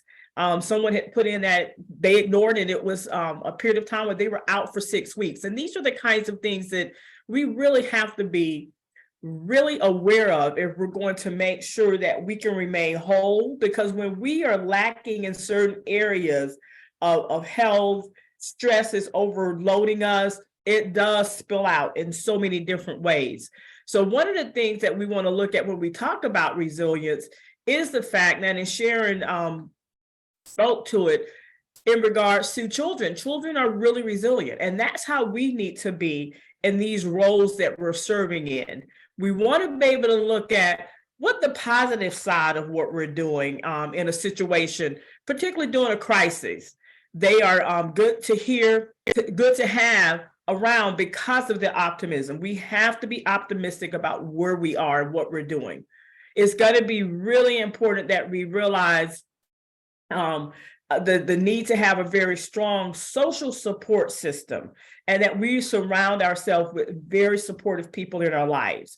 These may be individuals that are working with you, but what we look at too is, what is that outside world looking like for you? What is that social support? Someone that you know that can be there, walk you through different areas, be there to listen. Oftentimes we just need that listening ear. And that's going to be critical, having that social support system in order to help shore us up. Just like we will say to our clients, who's there to support you? We need to have that same balance as leaders and professionals. So that's something that we want to keep in mind. That's our second of our 10 characteristics. Okay, belief in ourselves. I'm real big with this as I work with individuals and particularly with students, is you have to believe in yourself. Having that faith is just so critically important to do this work and to assure that we have a well-rounded ability to really meet the needs, ours as well as those who we serve.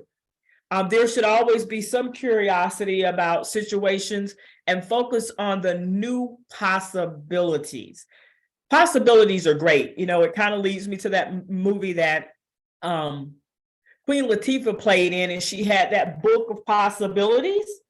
Well, this is kind of like the same thing for us. What are the possibilities that are out there that's new? Always keeping a really fresh ideas, looking at different practices that's going to be helpful for you, making sure that you're having that work balance that's there, always being open to those new possibilities.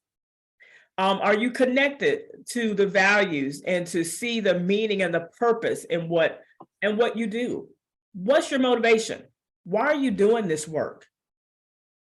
Connecting back, making sure that you are on that even plane when we're looking at the values that come with the work that you do. And being in leadership positions, it's really important to have that connection with what you value for yourselves and for the staff and the individuals that you're leading. You want to make sure that that's a solid process that's in place. Katrina? Yes. Hey, I just want to mention one thing here too. You know, this one right here is connecting your values to the work is so key. You know, so Katrina and I, we have done work for years together. Look, and as we move into what we call the final line, older mentality of work life as older ladies, sometimes we'll have a conversation around, when do you think you're going to retire? And then we say, I don't know, because the work that I do value my work. I have been blessed to find something where this work becomes so meaningful for me that I'm staying so connected that I can't even give a date. Now I'm gonna tell you, my husband, on the other hand, he's like 65 and I'm out the door. He said, but I'm convinced that you and your buddy, y'all are gonna work until you're like 90-year-old little old ladies. And sometimes when we have a dialogue with him, we'll say, but you know what? This work is something that is so connected to who we are internally, that this is what keeps us in doing the piles and the many things that we do, and continuing to support and mentor the people that's coming behind us in this process. So this is very key in terms of understanding and making sure that it is connected to your personal values. Okay, Katrina. Personal values, yes, and purpose for sure. This 10th characteristic, I always look at this as learning how to pick and choose your battles, because I think that that's really important. We need to be able to focus on those things that are important, but don't fight the things that we cannot control. When we don't have control over issues, we don't want to get stuck. Getting stuck means that we're not putting in place our ability to think through. We're not being open. We're shutting things down. We're picking a battle that we do not need to pick. That was something that I learned from one of my mentors back in graduate school, Dr. Barbara White, as I went in to talk to her about some challenges I was having in the classroom. I was almost ready to graduate and wanted to really create a uprising, if you would, you know, young and thinking that I can go out and cure the world, right? And she looked at me and she said, what do you want to do, Katrina? Are you ready to graduate? Is this a battle that's really worth it? And I had to really stop and kind of sit in that for a moment, because it wasn't a battle that I needed to take on. I needed to redirect. I needed to think about ways in order to have the control that I could have, but what I couldn't change, I needed to let go. And that's really important as we're doing this work as leaders, that we need to make sure that the battles that we actually put that's in front of us, that we make sure that they're necessary, that we can stay in control and be able to reach what our goals are. Those are going to be important pieces.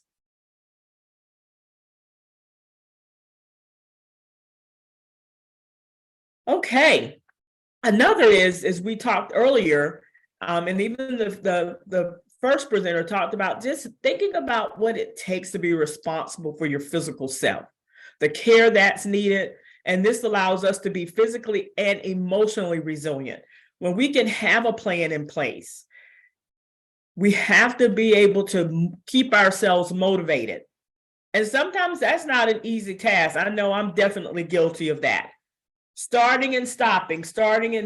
But what we say to our staff and the people who are around us and clients that we work with, consistency is important. Well, you know, we need to make sure that we're consistent, that we decide that Okay, it's not going to be 5 days a week that we start some kind of physical activity or exercise, but let's start with 2. But when we can be physically in a good place, we are going to also have that ability to maintain and get done what we're needing to get done with. Having that resiliency to get to that next emotional, that next piece in our lives. It allows us to be also emotionally resilient when we can have the self-care in the physical realm, because what we feel oftentimes creates, if we're not talking through, if we're bottling up, it could create all kind of emotional stressors. So making sure that we're taking responsibility and plugging in to our day, how we're going to go about getting in some kind of physical care is important. We want to also be able to look at how do we actually come up with solutions when we do have challenges that occur. And we can live with uncertainty and ambiguity until we find that solution. Finding the solution is going to be important. Having that balance, being able to look at when the problem arises, how do we actually start dealing with it? And I like to look at problem solving by identifying initially what is the issue, and then think about what is the outcome. So I kind of look at it from that standpoint of I'm looking at what the problem is or the challenge is, and I know where I want to go with it, but it's the in-between that I'm needing to make sure that I can think through, process through. Using support is going to be important to help you develop this plan of action. I call it an action plan. When you start looking at developing solutions to problems. So seek those solutions with a clear mind, have that beginning, middle, and end. Oftentimes, it's going to allow you to be able to come to that resolution that's going to best fit the situation before you. Our 9th characteristic looks at, we always want to see something negative as an opportunity. I really do believe in that. We have to I always believe that even with challenges that arise, we learn something from challenges. And for me, learning from the negative really strengthens who we are as individuals, as leaders, as clinicians, on the ground foot soldiers, as Sharon has actually talked about. Taking that negative and rolling it right into a positive. Look at it as an opportunity to make change. Look at it as an opportunity to reduce that adversity. Look at this as this is not a threat, but it's a challenge that we can get through. But I can't stress enough how important it is to look at that negative and make it a positive opportunity, an opportunity for learning, growth, being able to maintain your sense of resiliency is going to be important. The 10th one is always have a sense of humor about what life brings us. You know, I'm sure many of us could stop and think about some challenges that have happened. And once you've gotten through that, you get a sense of, oh my gosh, you have to laugh. Oftentimes I'm laughing at myself when I think about some of what I've gone through. But the way that it has turned out has been helpful because I could see some of the humor in that piece, and it helps to reduce the stress and the doubt that may come. So always find a way to seek humor, to look at the fun side of what has happened in the situations that we are oftentimes facing. Okay, so we know that we are rounding our time. You know, Katrina and I, as we talk about this resiliency. You know, we talk about it with our teams that we work with. We talk about it when we do work in the community. We continue to have that dialogue. And as we were talking about doing this for you all, we were like, oh my gosh, so I wish we had more time so we could do some exercises around this, how we can make this, I call it stick, like plastic, so that they can take this and walk away with it. But in the absence of that, we have what we are going to give you, just tips to remember. This is some walkaways that we want you to take with this. And Katrina, I want you to know that because I was doing the slide presentation, I couldn't see the chat. So I don't know if anyone put anything in the chat. Just wanted to put that out there to let you know that.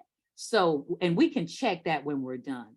But here are some tips that we really want you to remember as we think about this, as we think about being in leadership, as we think about working, doing the work, and the leadership may be, and whenever I say leadership, I think of leadership as very global. I think of leadership of people who's managing a team, but also think of leadership of folks who are out there in the field and you're doing work with other people. You are a leader in your own right, no matter what it is that you're doing. You are a role model. You are being observed by somebody and how you do this work. So as we do it, here are some tips that we're going to go through that we want you to remember. Optimism. You know, you got some pessimistic people in the world and you got optimistic folks. You know, some of the pessimistic folks, I don't know about the rest of you all, but when I'm around someone who the constant outflow that comes out, every word that comes out is really negative, negative, negative. We talk about, can you see the light at the end of the tunnel? They say, I am stuck in the darkness in the middle of the tunnel. You know, I try to say, we got to remember to be optimistic. We have to always think about making the lemonade out of the lemons. We have to be able to see those positives in the situation, and we have to be able to believe in our own strength. You know, Katrina talked about stopping and just kind of reflecting. Reflection is so important too. The other presenter talked about yoga, and then Mr. Kinney asked about the possibilities of bringing the yoga. I hope that that comes to be, because I have done yoga. I'm gonna tell you, yoga isn't a chumps thing. It is a very difficult thing to do, but it is also a very relaxing thing. So optimism helps us. This is a quality that can positively affect your mental and your physical health. Collaboration. Don't walk this road alone. This is, you are there with others for those support networks, whether it's a support network of a colleague that is there, whether it is a support network from somebody outside of your office, as well as the support network that you get from your family and friends. Support and collaboration is an important tip to remember as you think about when I'm in that space, when I'm feeling like I am drowning. Go and reach up for someone to help pull you out of that space if that is necessary. Having, as Katrina mentioned, having faith in yourself. If you believe you can, you probably will. If you don't believe, you probably won't, because your frame of mind and your frame of reference, if you're at a I can't, you're going to go in. You're going to go in with the I cannot do it versus going in with the I know I could do it. This is going to be hard, but I know I could do it. I know when Katrina mentioned, it was so funny. I loved it when she brought up the Queen Latifah movie. She created a book of possibilities and then was able to live that out. That is so true and so phenomenal of what we need to do as we do the work. In other words, you know, and tomorrow we're going to be back to talk to you all a little bit more and really get a little deeper into this concept of half full or half empty. Where do you go in? Do you go in as half full?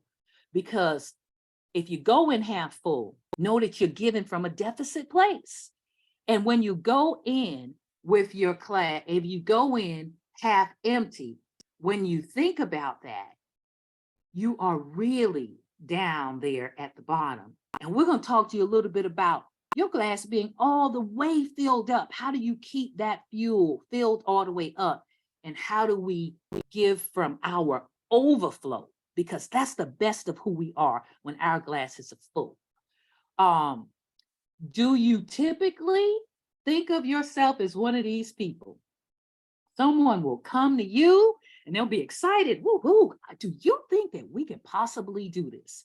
And when you think about it, think about, are you at a place? Because most of us don't start here, but sometimes we land here.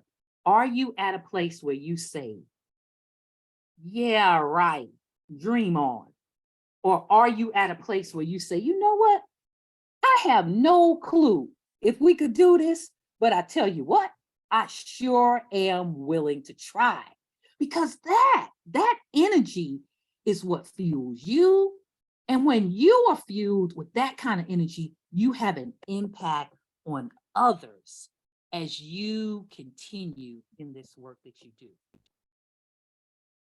As we think about, we talked about the value, and that is so important when we talk about a direct alignment between who you are and what you're doing becomes very important. Katrina talked about picking your battles. And this is where support networks come in. Sometimes you do have to reach back out. I have to call Katrina sometimes and I say, you got a minute? And y'all know when I ask for a minute, usually when people ask you for a minute, good support networks know they're going to need about 15 to stick with you because you know what's to come. And I want to process something with her because I am trying to find out, is this worth something I should fight? And it's nothing like a support network to say, okay, let's think about what the issue is. And let's think about what is the outcome. And let's think about, is this change something that's worth fighting for? Is the process of the fight going to be worth the benefit that you receive? Those are the importance of above when Katrina mentioned collaboration and support networks, because I'm going to tell you what, we as humans are extra lovely and extra special. We can talk ourselves into anything and we can rationalize why we need to do something. Just remember, when the effort to make the changes is just not worth the benefit that you will receive, you got to let that fight go. You got to let it go, leave it for another day, or, leave it for another person, because sometimes fights become, and I love this, I just heard this. Fights are about things that they are not your dishes and not your sink. So you don't even need to be involved in trying to wash those things up. Caring for ourselves, this whole piece of it, and I'm going to tell you, we as a people oftentimes neglect this piece of this in terms of making sure we are taking care of ourselves. And that is our physical self, that's going to your doctors, that's having your checkups, that's having your blood work done. That is figuring out, how do we live to be those ripe old ages that some of our elders have lived to be, who we are now on their shoulders. But those same elders that we stand on their shoulders today because they made the way for us, their lives was much more harder and much more difficult, but they made sure they did things like they took care of their physical health. I mean, for most of them, they probably worked more physically harder than we ever were, because we have been blessed with the opportunity to sit in an office behind a desk, behind a computer that has us wearing these cute glasses that we wear now, but still, we have been a part of that. Katrina? Katrina, you're on mute. Thank you. So our next tip to remember, and we're wanting to leave with you, is being able to effectively problem solve and know there is always a way through.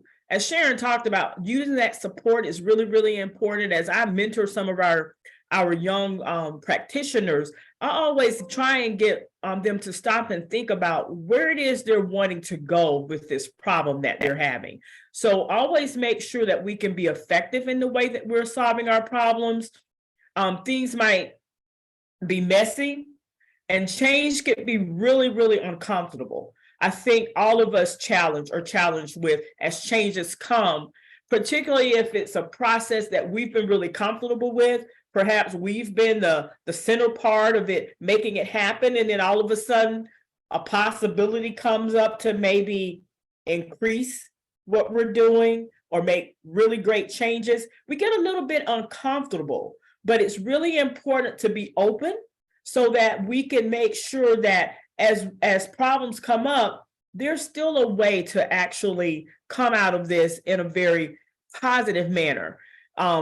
Here's where we use our coping skills.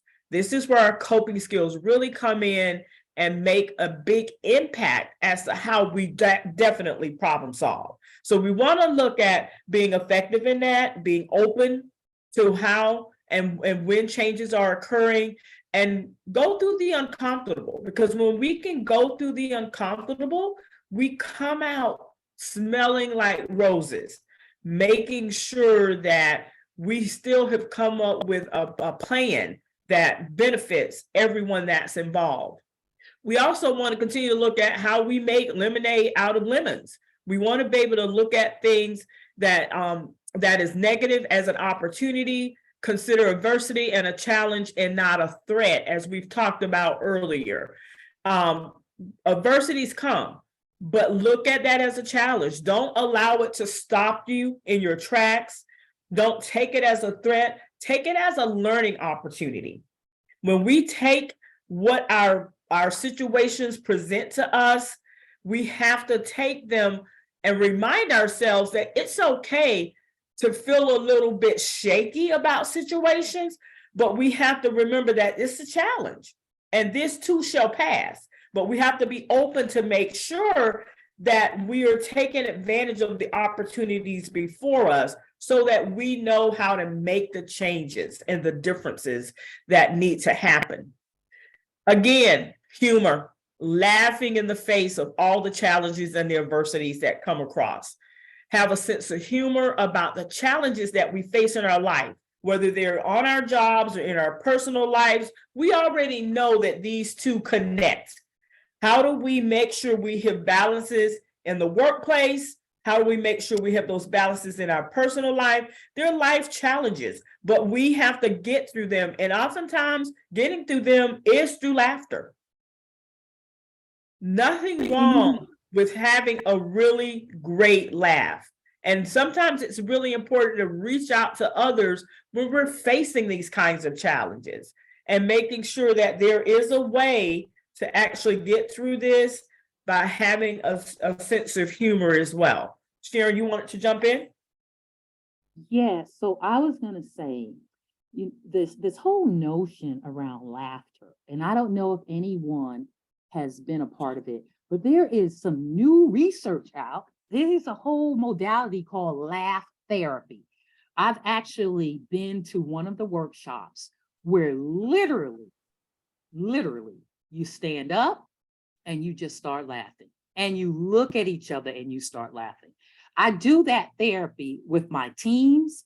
I do that laugh therapy with my students when I'm teaching my class.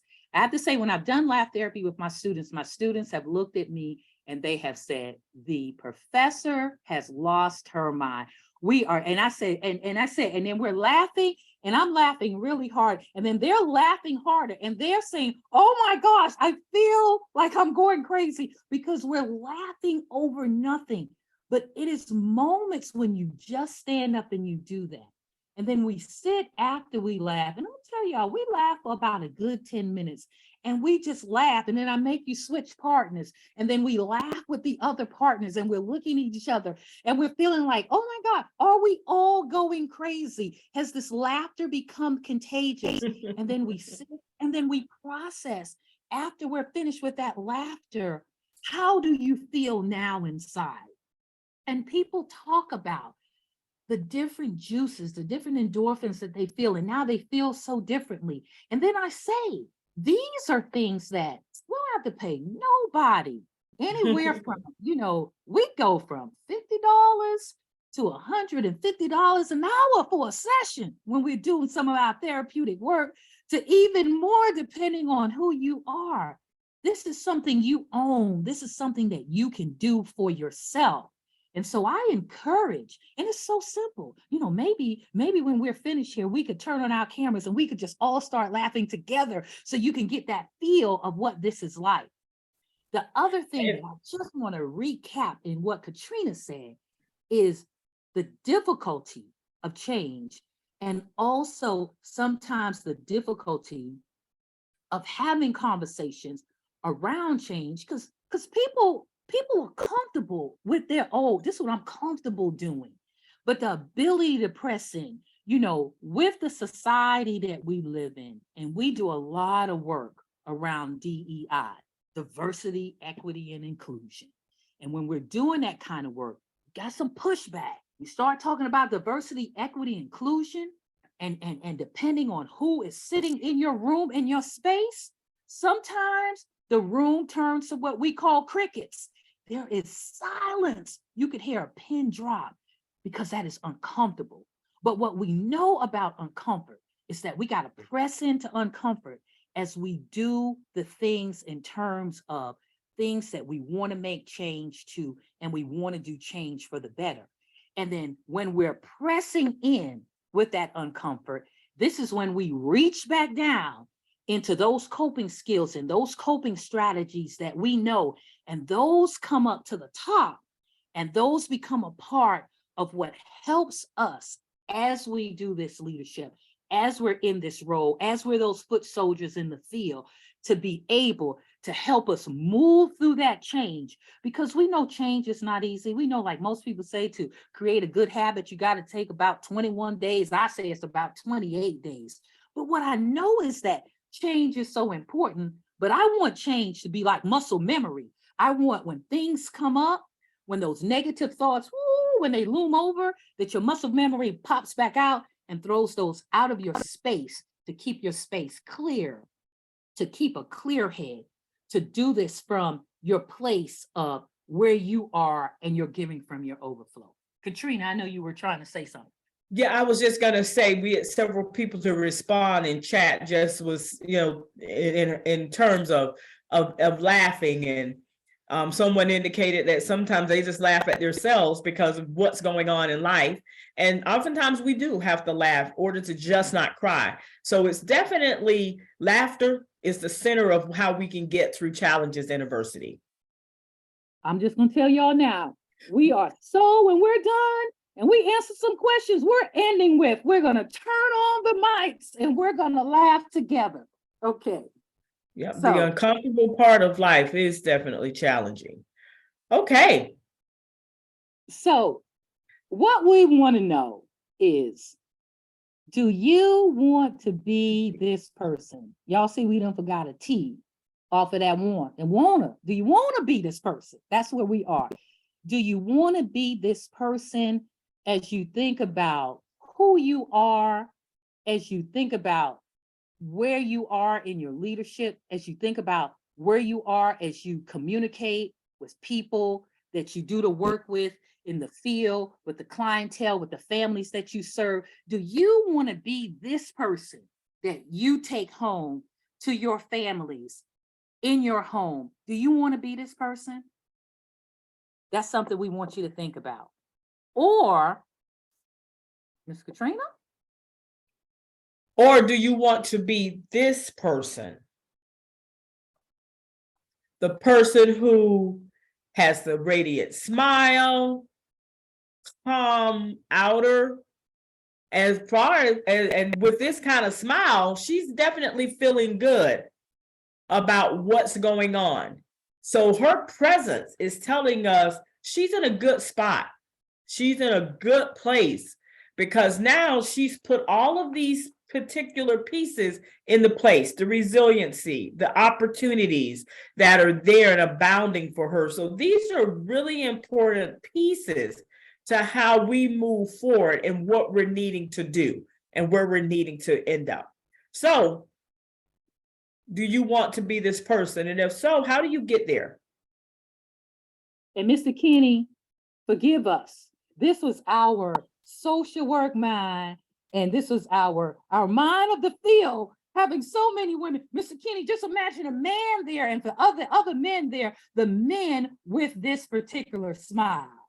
So, and the men with this particular calmness as they do their work to be able to be the strongest leaders they can possibly be. And so we do want to open for questions, and we want to go back to the larger screen, but here is something we do want to leave you with.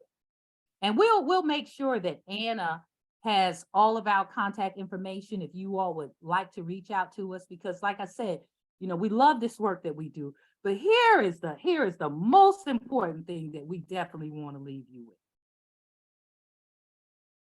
We want you to remember, life is really short. Smile while you still have some teeth, because we know that as we get older, this stops also. Some of the things that used to be there, they go away. So though and we know, because when Katrina and I talk about, we have walked the path and we continue to walk the path of doing the work, of having to be the leader, of having to be the one that does the problem solving, that pulls it all back together. We have walked this path that you are walking now, and we have continued to walk that path. But we know that as leaders, when you do this walk, you have to do it from a place of, you know what, this is what the given situation is. We're going to take that. We're going to make the best out of what we have. So I'm going to bring us back, because I missed the opportunity to see all of our questions that came in, and we want to open the floor up now for opportunities for us just to talk.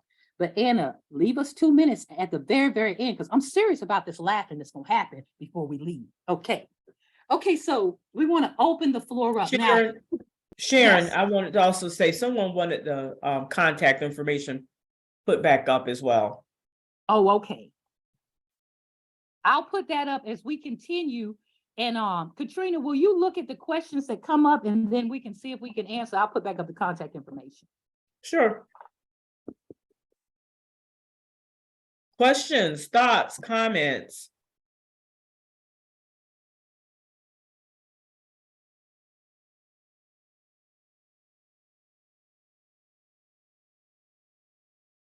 I see a hand raised. I see Okay. Miss Burke's hand. I can only see one hand. Yeah, the name is Sierra Burke. First of all, I'd like to commend you both for a great job. The University of South Florida, that's where the University of the Virgin Islands that's who the University of the Virgin Islands partner with for our school psych program. And I was part of that, so thank you. But most importantly, you have made mention in reference to the 10 characteristics of resilience, right? To believe in yourself and have faith and everything else.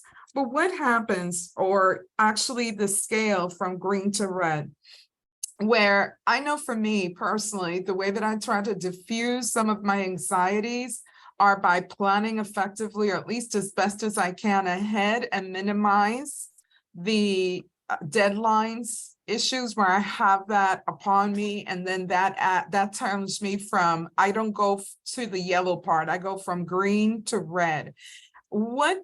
How would I phrase this? What are the best approaches?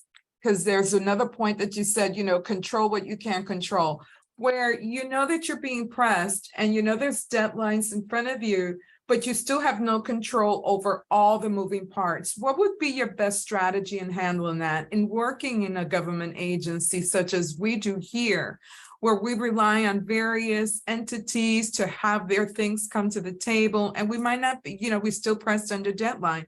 What would be your best recommendation?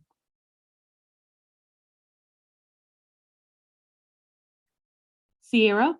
Yes. Oh, okay, I just wanted to make sure I was off mute. Okay, so that is a wonderful question, and that is what I call a reality-based question, because those things do happen.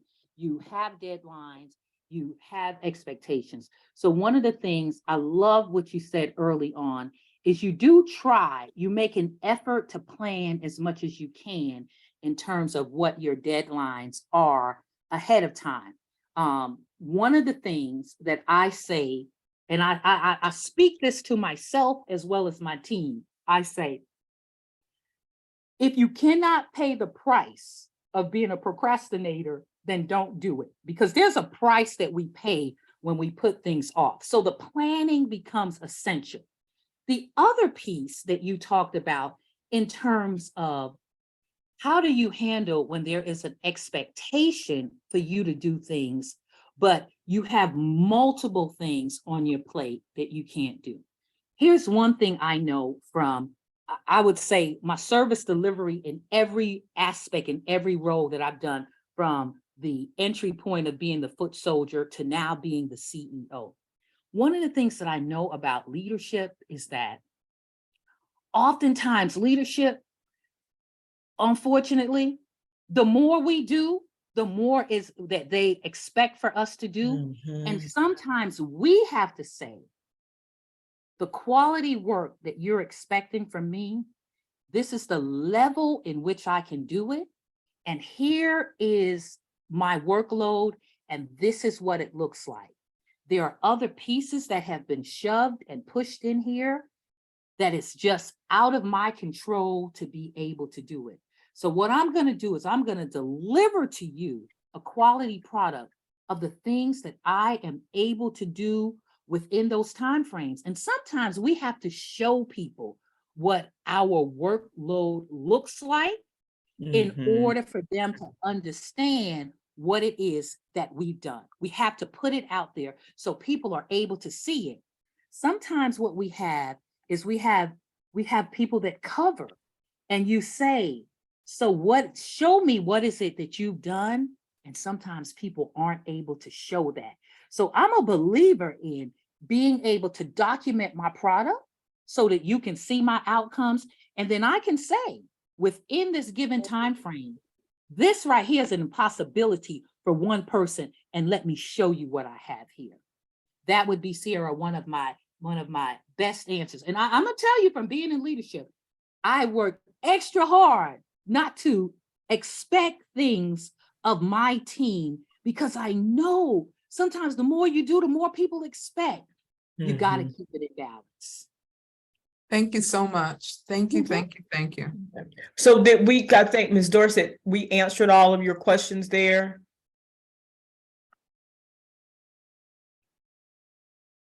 Yes, I have a yes. So let me go to the other chat real quick. Someone was saying that they try not to let themselves get to the red zone. If they're reaching the yellow line, I shut down because red zone for me is not good at all. And that's good insight. So it's, if you're at yellow, what's really important then is, what do you do when you get to yellow? How do you then redirect?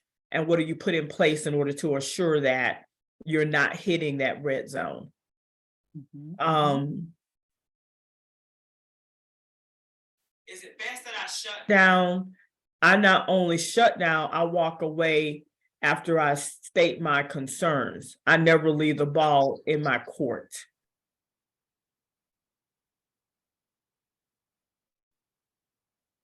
So is that an area where you want to continue to build on? I would suggest yes.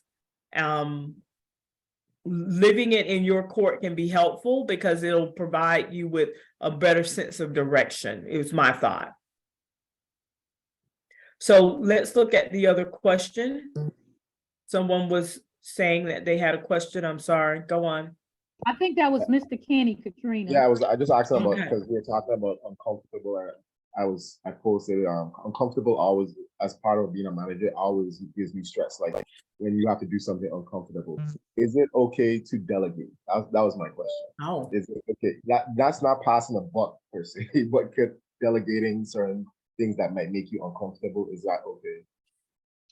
So here's something. So I think of this in two ways. Delegating as a manager, you know, we talked about collaboration. We talked about getting the team. And the team is always great to have because you can't carry the weight on the shoulders all by yourself. So you want to have you definitely want to learn the ability to let go of the control and to delegate with those supporters that you have trained, that you have brought up in order to support the effort of whatever it is that you're doing. Here's the caveat I'm gonna add to delegate. Don't delegate something that you don't want to do. Delegate something that you've taught somebody else to do so that they can partner with you in collaboration to do it. I always say, don't delegate me the dirty work. Let's do the dirty work together. But delegate to me, give me that responsibility. Teach me where is it that you want the direction of our team to go in? And let me be in partnership with you in doing that work. But it's something that you would say, and this is one thing I always say for management. I always tell my team, I will never have you do something that if whatever happened, and I always do the positive. I say, like, you hit the lottery and call me and say, I'm not coming back to work. I will be able to jump in and take your spot and do the work, because I'm not going to overload my other team either by giving them extra because my other team members out somewhere on a beautiful cruise because they hit the lottery and forgot us here at the work site. Know that anything you ask your team to do, they should be assured, you know what? Though Mr. Kinney gave us this to do, we know that he would do the same thing also. So that's where the delegation comes in. Because sometimes people want to give people the hard stuff. Yes, ma'am, Katrina. Without the support, exactly. So you want to be able to delegate and to share what that delegation looks like. And it helps them to learn. Yes. Any other questions? Just gotten in chat, just people agreeing. Okay. So let me just ask the question. I know that many people are shy, and we hope that you're willing to do this. So can as many people as possible turn on their cameras so we can see you? I know that Zoom affords us the opportunity to come to meetings without our hair combed, and sometimes we leave our cameras off.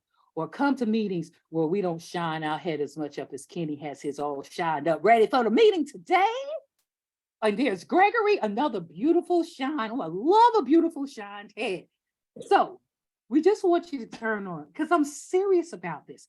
Not only do I want you to turn on your cameras, if possible, can everybody turn on their mics? Because we are going to do a small bit of this laugh therapy. But the laugh therapy does not work unless you can hear the laughter and see the faces. Turn on your mics, come off of mute, Okay. Most of us are. Lisa Charles, there you go. Yes. Crystal Cooper, Sure. turn on your mic. She mentioned Now, so talking about yeah. the negotiations continue with business. So at this point, this is what I want you to do. Everybody sit up in your chair. Sit up. Now all I want you to do, this is so crazy. We're gonna start laughing. Ready? I'm gonna start.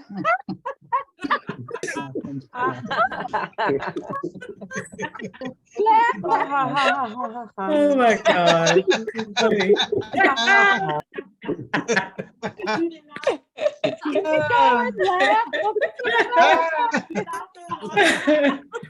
Oh my God. Anna, are you laughing with us? Oh gosh. Who else is laughing here? Take your deep breath. Take a deep breath. No camera. Do you all see? How that feels? Yes, this was And you can put back on your mutes now. Just a moment of laughing. You know, sometimes when things are crazy in your office, just when things get crazy in your office, close the door and start laughing. I would start off, I'm telling you, I start my staff meetings off with laugh therapy. And it's amazing the mood that transitions But sometimes people come in, they have their cup of coffee and they have on what I call the mean face. I'll be like, oh my goodness, what has happened earlier? Start your meetings with laughter. You could do the laughter at home with your family. Start at a place where you are laughing. Start your meetings with the laughter. Start your life and your mornings with laughter. Katrina, did you have anything else you want to say? Because I'm trying to keep to Anna. Anna is our friend, but Anna has kept us in check, saying, okay, y'all are over with at a certain time. Yeah. You're on time. You're right at the mark. Okay. Okay, great. Because someone said that we all made them laugh. And that's it. Laughing can be contagious. So when we can do that, we're really helping the soul really be in good care. When I start to laugh in my office by myself, they will probably admit me to the psych ward. They don't know what's going on. In your happy time, you'll be good probably. But yeah, you're right. Some people don't really embrace laughter, but it is definitely an excellent way to just reduce stress, to just kind of remind yourself about, it doesn't have to be constantly tense and emotionally charged. This is just a way to take that moment to just laugh. And this may be where you reach out to your social support at that particular time and just say, okay, I've had a crazy morning or a crazy afternoon, or the craziest thing just happened. Can you believe this? And just start laughing about it. It gives you a whole different perspective as to how to actually move forward and to get through the rest of your day. And sometimes that's really critical. It's important. All of us are doing these jobs where the decisions that we make changes and how we work, what we do, the people that we touch, major decisions. We need to find a way to laugh and let go. Even when there are challenging times, use this to get through what's going on in your day or days. And we wish you well. We hope the rest of your training day goes well. And we hope that maybe next time when we do this training, we will be there in person, because we're hug people. So here's a hug for all of you all. Absolutely. Keep doing the work and a high five and keep it up. Thank you all so much. Keep doing the work. Thank you, ladies. Thank you for such an informative and interactive presentation. We have a prize that we would like to give out, another prize. And this prize goes to the person who was the first registrant for the webinar. So we already know who the person is. So the first person who registered for the webinar was from the Department of Licensing and Consumer Affairs. It is Miss Lorraine Fredericks. Are you on, Miss Fredericks? No? Miss Fredericks? Or anyone from DLCA that knows Miss Fredericks? If she's on, tell her to unmute. No. Okay. All righty. With work right now. Oh, okay. See, she's supposed to be here learning about burnout so she could address her burnout issues. Okay. Well, then she has to be present to get the prize. So the next person, we'll have to take the next person. The second person to register was Mr. Eustace Grant Jr. Is he here? Mr. Eustace Grant Jr., are you on? Is he working too? Anyone from the fire service here? Thought that he was on. I'm not sure where he was. Oh, he is here. Oh, he said he's here. Okay, so Dr. Hendrickson, Dr. Francis, someone make a note of Mr. Grant. He's here, so he gets his prize. Okay. Congratulations. So, yes, congratulations. Thank you again, Ms. Ross Donaldson and Ms. Boone. We're gonna have a quick break because we've been going straight through. We're just gonna take a 5-minute break and then come back for our last presenter of the day. Okay, so everyone, you can take a stretch, you go to the bathroom, get something to eat, just come back. Let me set my timer, 5 minutes, okay? 5-minute break. Thank you.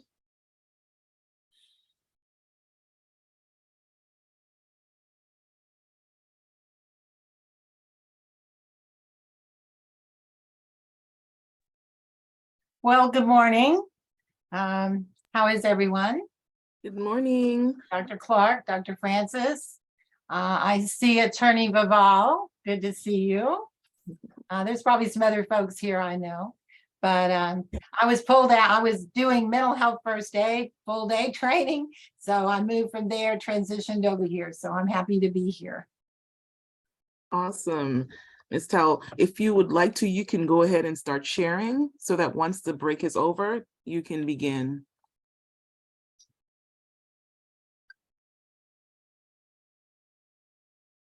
Okay. I use Teams so much, it takes me a minute to remember how to do this on Zoom. Okay, now that's that. Where am I? Oh, okay. Where is it? Okay, there it is. All right. Share screen. Okay.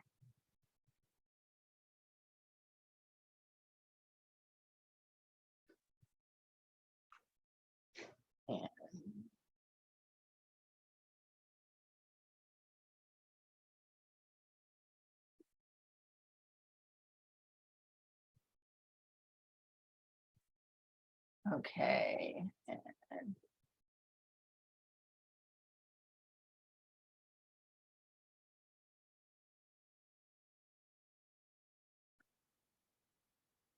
There we go. Okay, wonderful. We'll start in about 3 minutes. Okay.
All righty, so we are back from our break. Welcome back to everyone. I know it was a quick 5-minute break, but we're moving right along so that we can have you all out a little bit after 12 today. So our final presentation is on the topic of recognizing signs and symptoms of burnout. And our presenter is Mrs. Patricia Towell. I have the pleasure of introducing Mrs. Towell. Patricia Towell, LPC, is a Texas native who moved to St. Croix, where she became the UVI Albert A. Sheen St. Croix Campus Director of Counseling and Career Services in 2011. She is a licensed professional counselor in Texas and the Virgin Islands. Mrs. Towell provides personal and career counseling to students, delivers lectures on various topics, coordinates the National Student Exchange Program, advises the Golden Key International Honor Society chapter, and is part of the UVI School of Education adjunct faculty in the Masters in School Counseling program. Mrs. Towell is also a member of the Board of Licensed Counselors and Examiners, which oversees the profession of counseling delivered in the Virgin Islands. She serves on various advisory boards within UVI and the community. Mrs. Towell holds 3 degrees, a Bachelor of Science in Education and a Master of Education in Special Education from University of Texas at Austin, and a Master of Guidance and Counseling from Texas State University. Mrs. Towell is a trainer for the Mental Health First Aid course offered for free under the SAMHSA grant to the University of the Virgin Islands and Virgin Islands communities. Mrs. Towell is the proud mother of 2, and they are highly successful, I might add. Her son is a lieutenant colonel in the Air Force and a CV-22 Osprey pilot, and her daughter works as a PhD artificial intelligence engineer for solar-powered sailing drones. Mrs. Towell's career has included her service as a classroom teacher in special education, federal educational consultant, speaker, elementary and high school counselor, and private counseling practice. She has served on state level and territory level commissions. Along the way, she has met many wonderful students, families, and co-workers from all walks of life. We welcome Mrs. Patricia Towell. Well, thank you very much. And it's a pleasure to be here and to be asked to speak on this topic. So one thing I want you to do first, remember that laughing. Remember that, because we are now rubber hits the road talking about burnout. So this that energy from the laughing needs to carry us through. So you know all about me, but I'd like to know who's in the house. So if you'll just use your gestures, your reactors. I hope I name all the agencies, but we got people here from the Virgin Islands Police Department. Please just signal. Also, do we have people from the fire service? Okay. I know that DLCA is in the house. We've already heard from them. Yay, there they are. I know some of those folks. But I know we're supposed to have perhaps Department of Planning and Natural Resources, DPNR. Vitima, you're bound to be here. Let's see, what else is there? There's so many. Department of Human Services. All right, and have I missed any? I probably have. Any other agencies, Dr. Francis, that we have in the house? We have the Roy Lester Snyder Hospital, Oh, the Snyder Regional hospital. Medical, as well as the Wang F. Louis Hospital in St. Croix. And I think that may be all. Also a Department of Human Services. I don't know if you mentioned that one.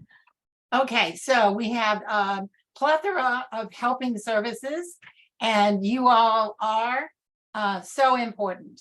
And I want to start not only with you remembering the laughter energy, but I want to give you a sincere thank you. Hurricane Maria took the home that my husband and I were renting. The aftermath was very traumatizing, but the work that you all do, whether it's hurricane, whether it's power outages, whatever it is, flood, whatever it is that your service is involved in, your work allows the rest of us to live our lives. And I want you to really resonate on that importance of your work, that gratitude that people have. I hope that you've heard it often, but we thank you for, without you, we would not be able to move forward and continue our lives. And so the work you do is vital. Please remember that, because that's a very good anecdote to the chronic stress that leads to burnout. So just what is burnout? Well, there are a lot of different ways to look at it. The American Psychological Association defines it as a state of physical or emotional exhaustion that leads to reduced accomplishment or feeling of personal identity. The term was first used in 1975 in reference to workers in clinics with heavy caseloads.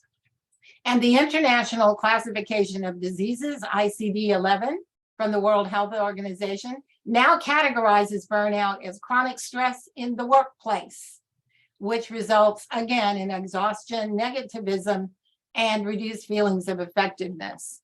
So most of us know burnout. We've heard the word. We understand it relates to stress. But today I want you to kind of listen to this presentation with two different lenses. I think many of you are managers, are leaders in this field, and some of you may be direct frontline workers. But if you're one of those managers, please listen not only for how it's going to affect your team, your operations, the people that you work with, the people that you're trying to help. Please also look at it in terms of yourself, because you as a manager are also in line for chronic stress in the workplace.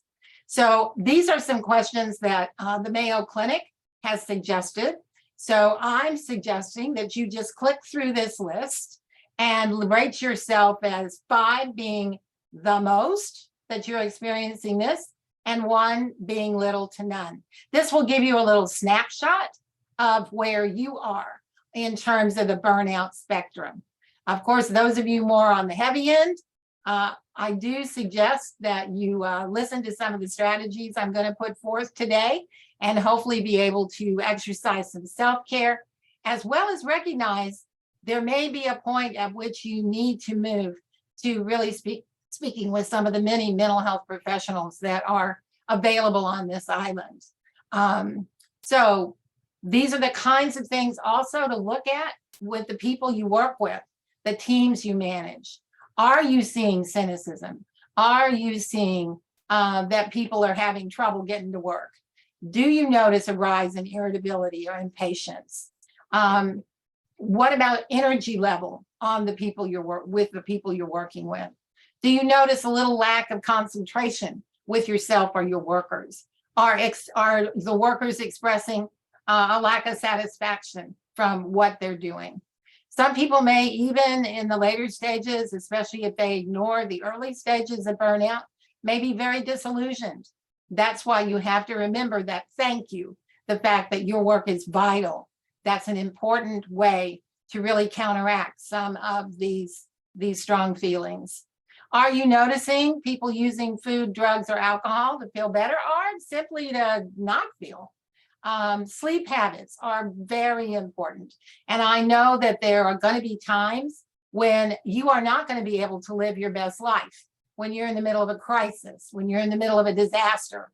Many of the things I'm going to talk about today, you're going to go, I can't do that. No, you can't at that point. However, hopefully we're not always in a crisis. So in those times we're not in a crisis, those are the times to really develop some of these strategies and self-care ideas. And then you go into whatever you're facing, a more refreshed person, a more ready to face things kind of person. So yes, there will be times when stuff I'm saying, you're going to go, what is she talking about? We can't do all that. No, you can't, but you can find times, other times. Also, stress, we know, can lead to physical ailments of various kinds. So I hope you have had a chance to kind of rate yourself on this. We're not sharing. I just want you to have kind of a feel for where you are on this spectrum. So burnout, everyone agrees, has these typical major symptoms. They may say it a little different. Exhaustion is one. A lack of engagement or withdrawing from the workplace or coworkers is another element, and a negative attitude toward others and toward their goals, even toward the job that's being done. These symptoms can lead to these signs: poor job performance, poor nutrition, difficulty concentrating. We talked about the importance of sleep. Sometimes nightmares and flashbacks occur, which interfere with sleep or even interfere with daily life. A loss of interest in normal activities, just wanting to shut down and not feel. These are some acute signs where people have been working too hard for too long, and that is going to happen in disasters and emergency work. So again, we're talking about focus. We're looking at the physical signs: appetite, digestive trouble, weight gain or loss. Some people, when they are anxious, eat. Other people don't eat. They just shut that down and focus on something else to their detriment. Self-medication is always something that can be happening, and also experiencing emotional extremes, anger, depression, sadness, loneliness. When you are feeling that you're ineffective, or you're feeling that whatever you're doing is not really what is working or needs to work, that hopelessness is not very comfortable. And a lot of people do move to anger. Anger has more energy. And so you can't stay in anger, but you also can't stay in hopelessness. So being aware of your own emotions, using that emotional intelligence of monitoring your own emotions, as well as noticing the emotions of others and being able to modulate that. So again, we mentioned sleep, signs of exhaustion during the shift, or even when you're away from work. Feeling stress, anxiety, fear, or dread during your shift. And there's also just plain old physical pain. People standing on their feet too long.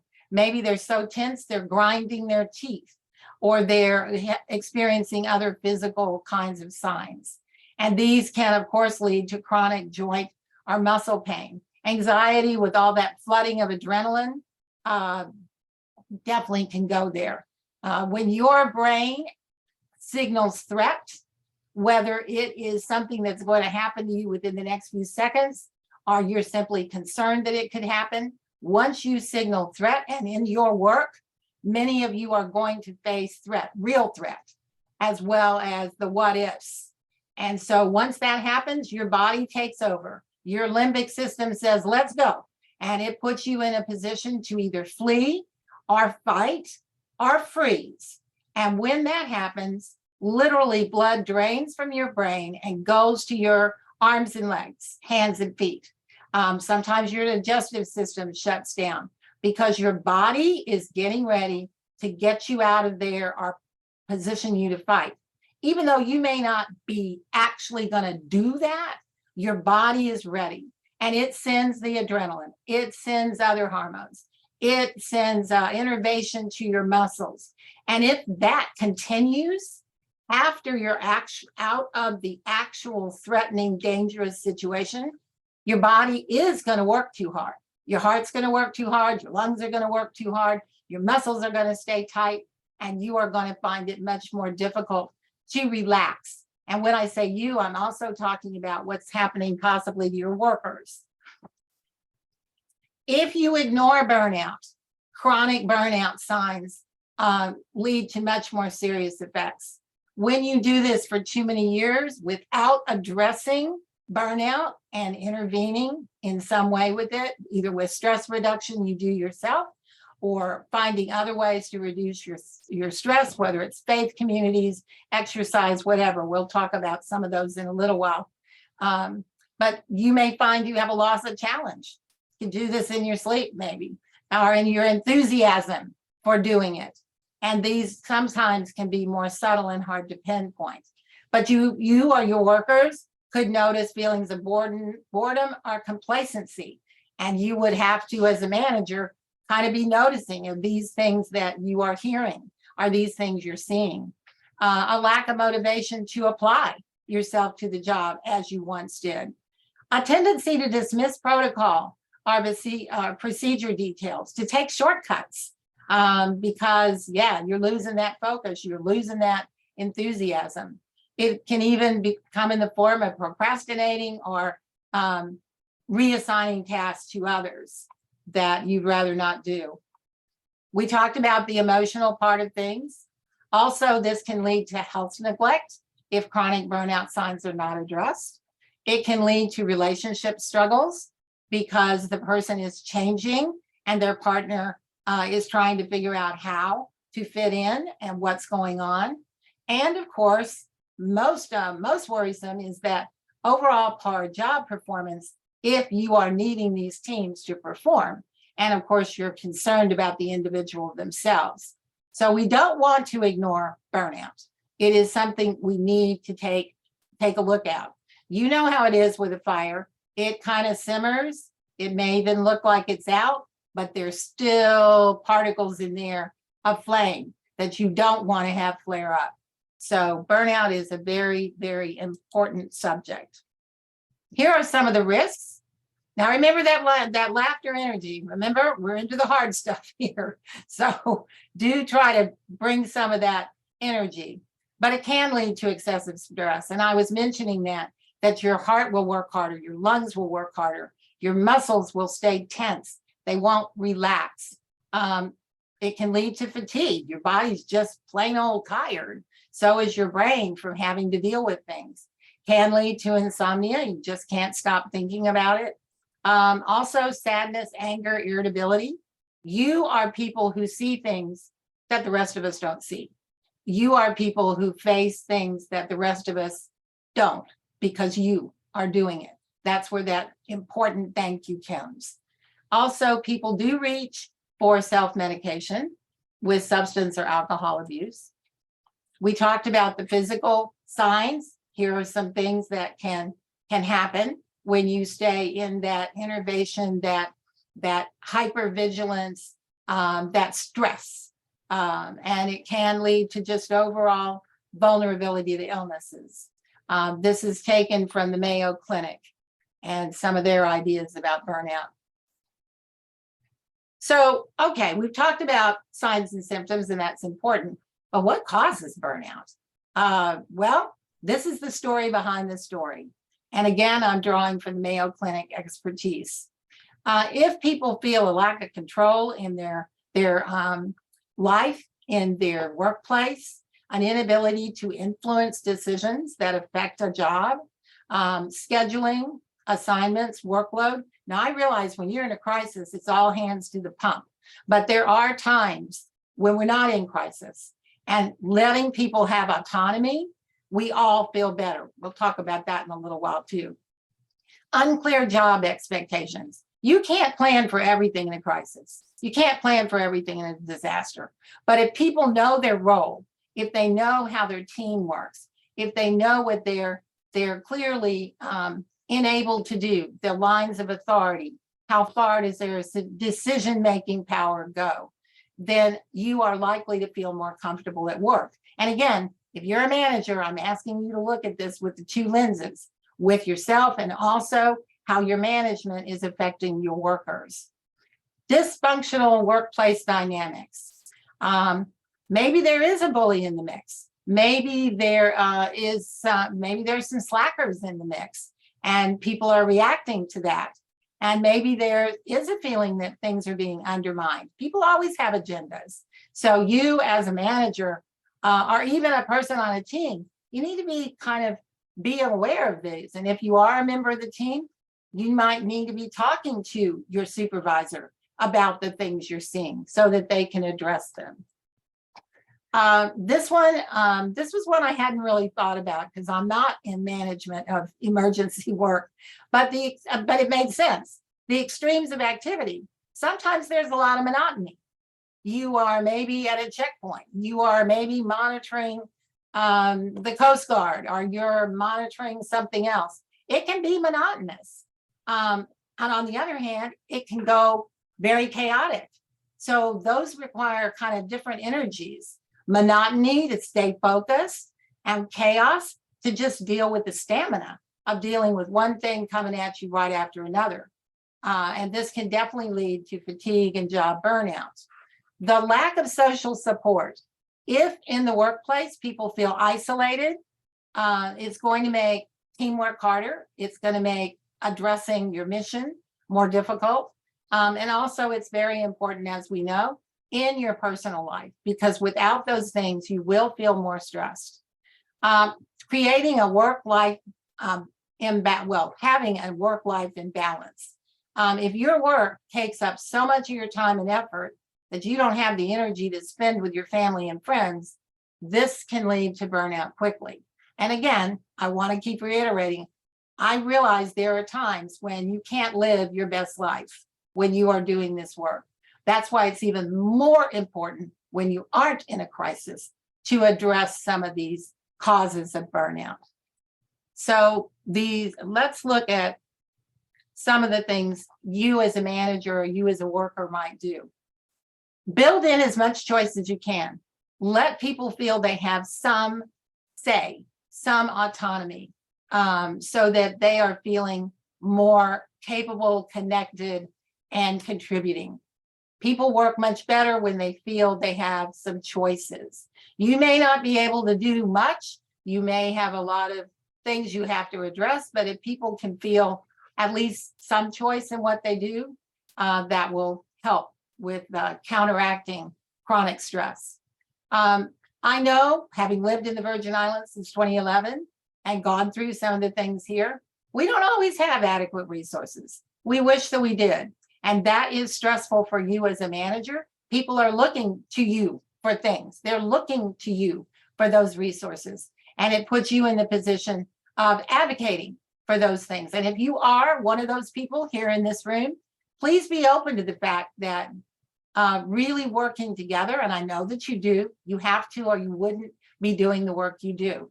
But sometimes it just helps if you explain to folks what the situation is, and that, you know, these are the things you're trying to do about it. Not that you can. I'm wondering if any of you have other ideas. You can, I can't see the chat, but I know Dr. Francis can and Dr. Hendrickson can. But do you have other ideas how you could help people feel they have a little more choice in their work?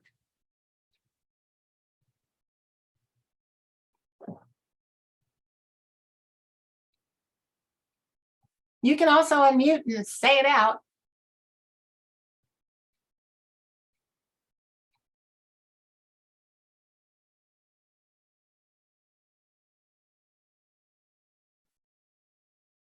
I know there has to be some situations that you have had this exact thing happen. I know we all have some situations. Anyone want to share?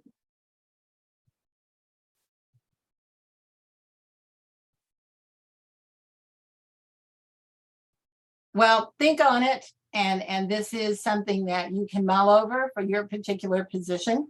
But any way that people can share their feelings about having a little more choice in what they're doing. Unclear job expectations. Now, I realize if you've been doing this work a while, you already have job descriptions, but maybe they're not clear, or maybe you have new members, or maybe you have people who just aren't following them. But people need to know those lines of authority. They need to know how far their decision-making goes. They need to understand their role because things change rapidly in a disaster, in emergency work, in frontline work, and you are facing danger. So those understanding your role and really working out the teamwork is going to be important. I'm sure that most of you debrief after emergencies and retool as needed for job expectations and emergency response. but this is a very important tool, and not in the sense of blame, in the sense of, okay, we need to look at this and see what kinds of ways we can operate differently. Because the point is, you're helping. Your mission is to help and ameliorate whatever is going on in this territory.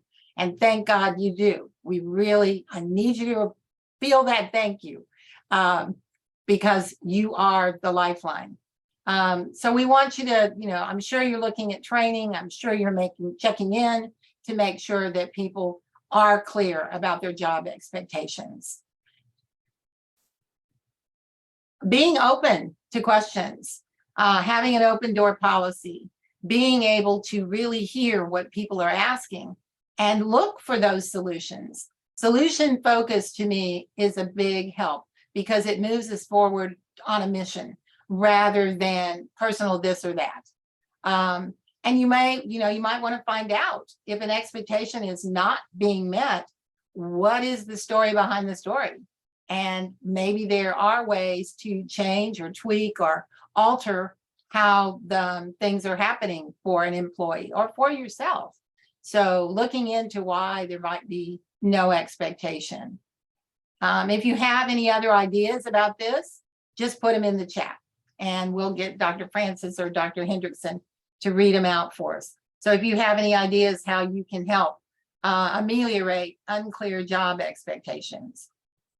The next one, dysfunctional workplace dynamics. It's very important to observe and listen to your workers.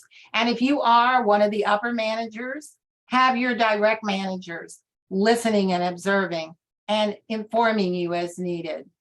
If you definitely want to intervene early on any conflicts. Same with the burnout signs and symptoms. If you're noticing them, early intervention is best intervention. It's much easier to turn something around when it's small, when you first notice it, or to reverse it, or to tweak something so it does not get worse. So early intervention in all things. I also suggest you offer training on conflict resolution. The university also has people using language skills effectively. It's a conflict resolution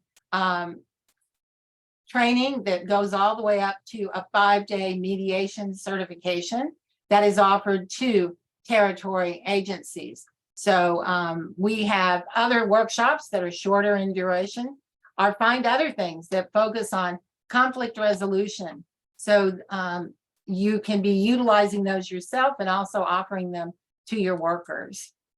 Also, I just wanted to say a minute about be aware that you have task-oriented workers, you have relationship-oriented workers. You can probably think of some examples. Task-oriented workers can, the approach to work can be so rigid, it can be a detriment to team collaboration and cohesion. On the flip side, relationship-oriented workers approach can be so involved with making sure everybody's okay that we lose mission focus. So you do want to just be aware of those kind of things. Also, if you have a team of all task-oriented workers, may not be a very functional team because nobody is thinking about anybody else. Vice versa, if you have all relationship workers, don't know if we'll get the mission done because we want to make sure people are okay. So there's value in both, but just being aware when you are setting up teams and thinking about teams. If you can, and I realize you can't always, just think a little bit about your personality of your team members.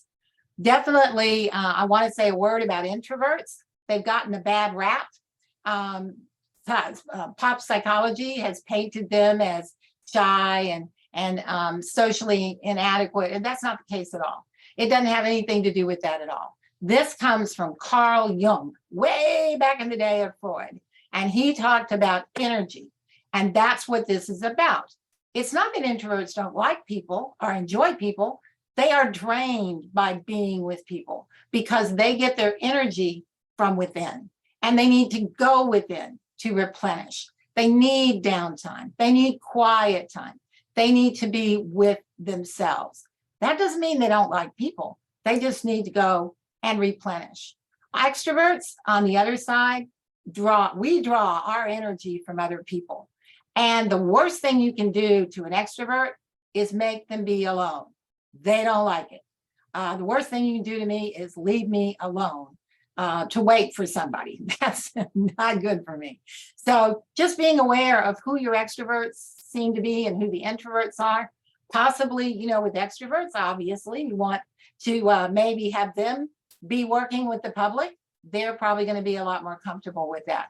Whereas your introverts may be more comfortable working with themselves, by themselves, or just doing something, the planning, the whatever else, that's not really direct public facing. Just being aware of these things can help. I also wanted to mention planners. These are sequential people. They like detailed work. They like plans. They want to make a plan, work the plan. And I know in emergency and disaster work, that's very important. On the other hand, there's doers. A doer is a spontaneous person who will get in there ready to act and has quick responses. We don't need a plan. We're ready to go. And there is value on both sides. If planners are waiting for everything to line up, you might need a doer.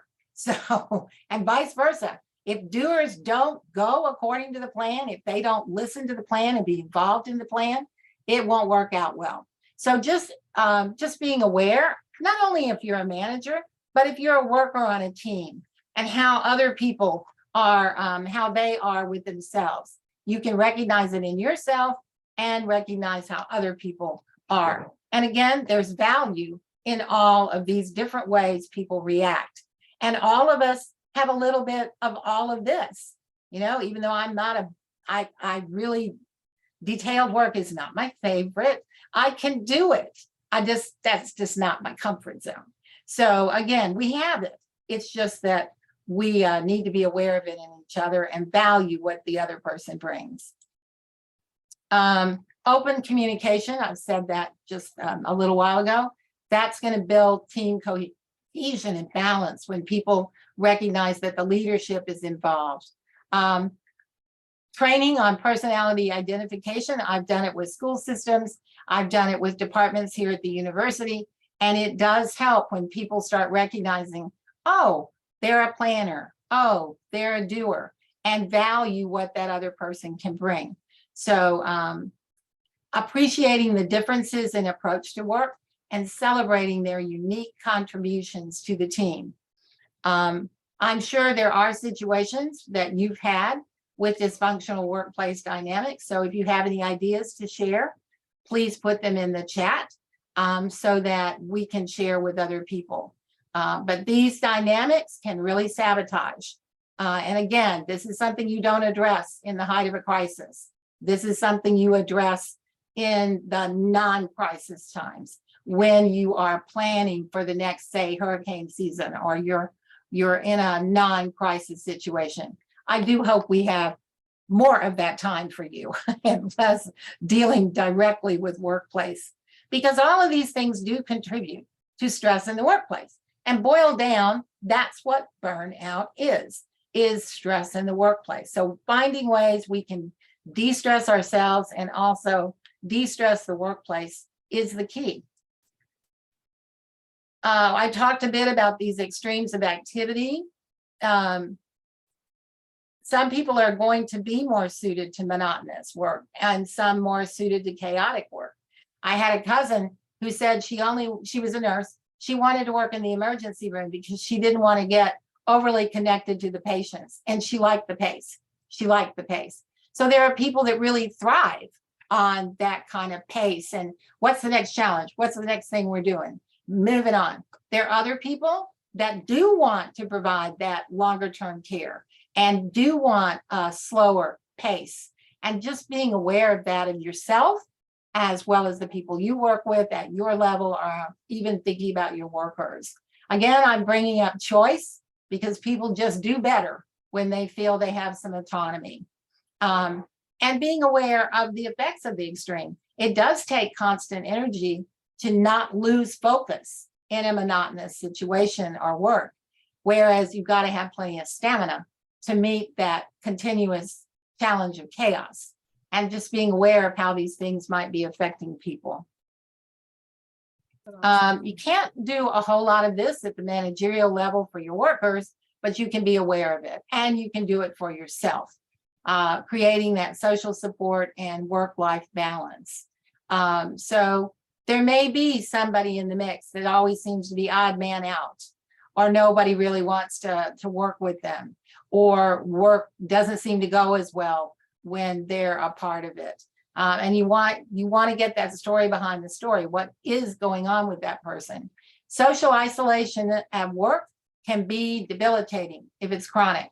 So if a person is just not fitting, teamwork can really suffer, cohesion. So kind of finding out the story behind the story is helpful there.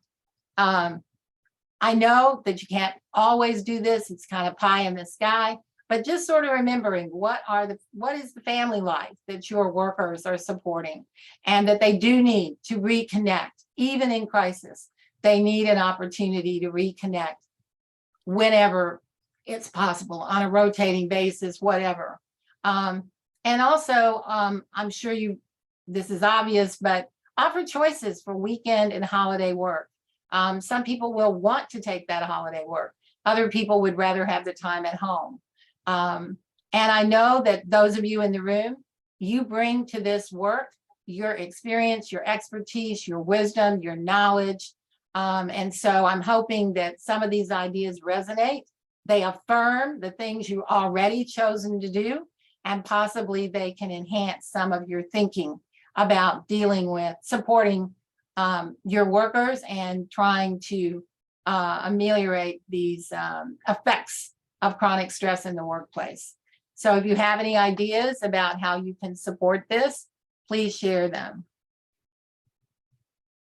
I ran across this from SAMHSA, and by the way,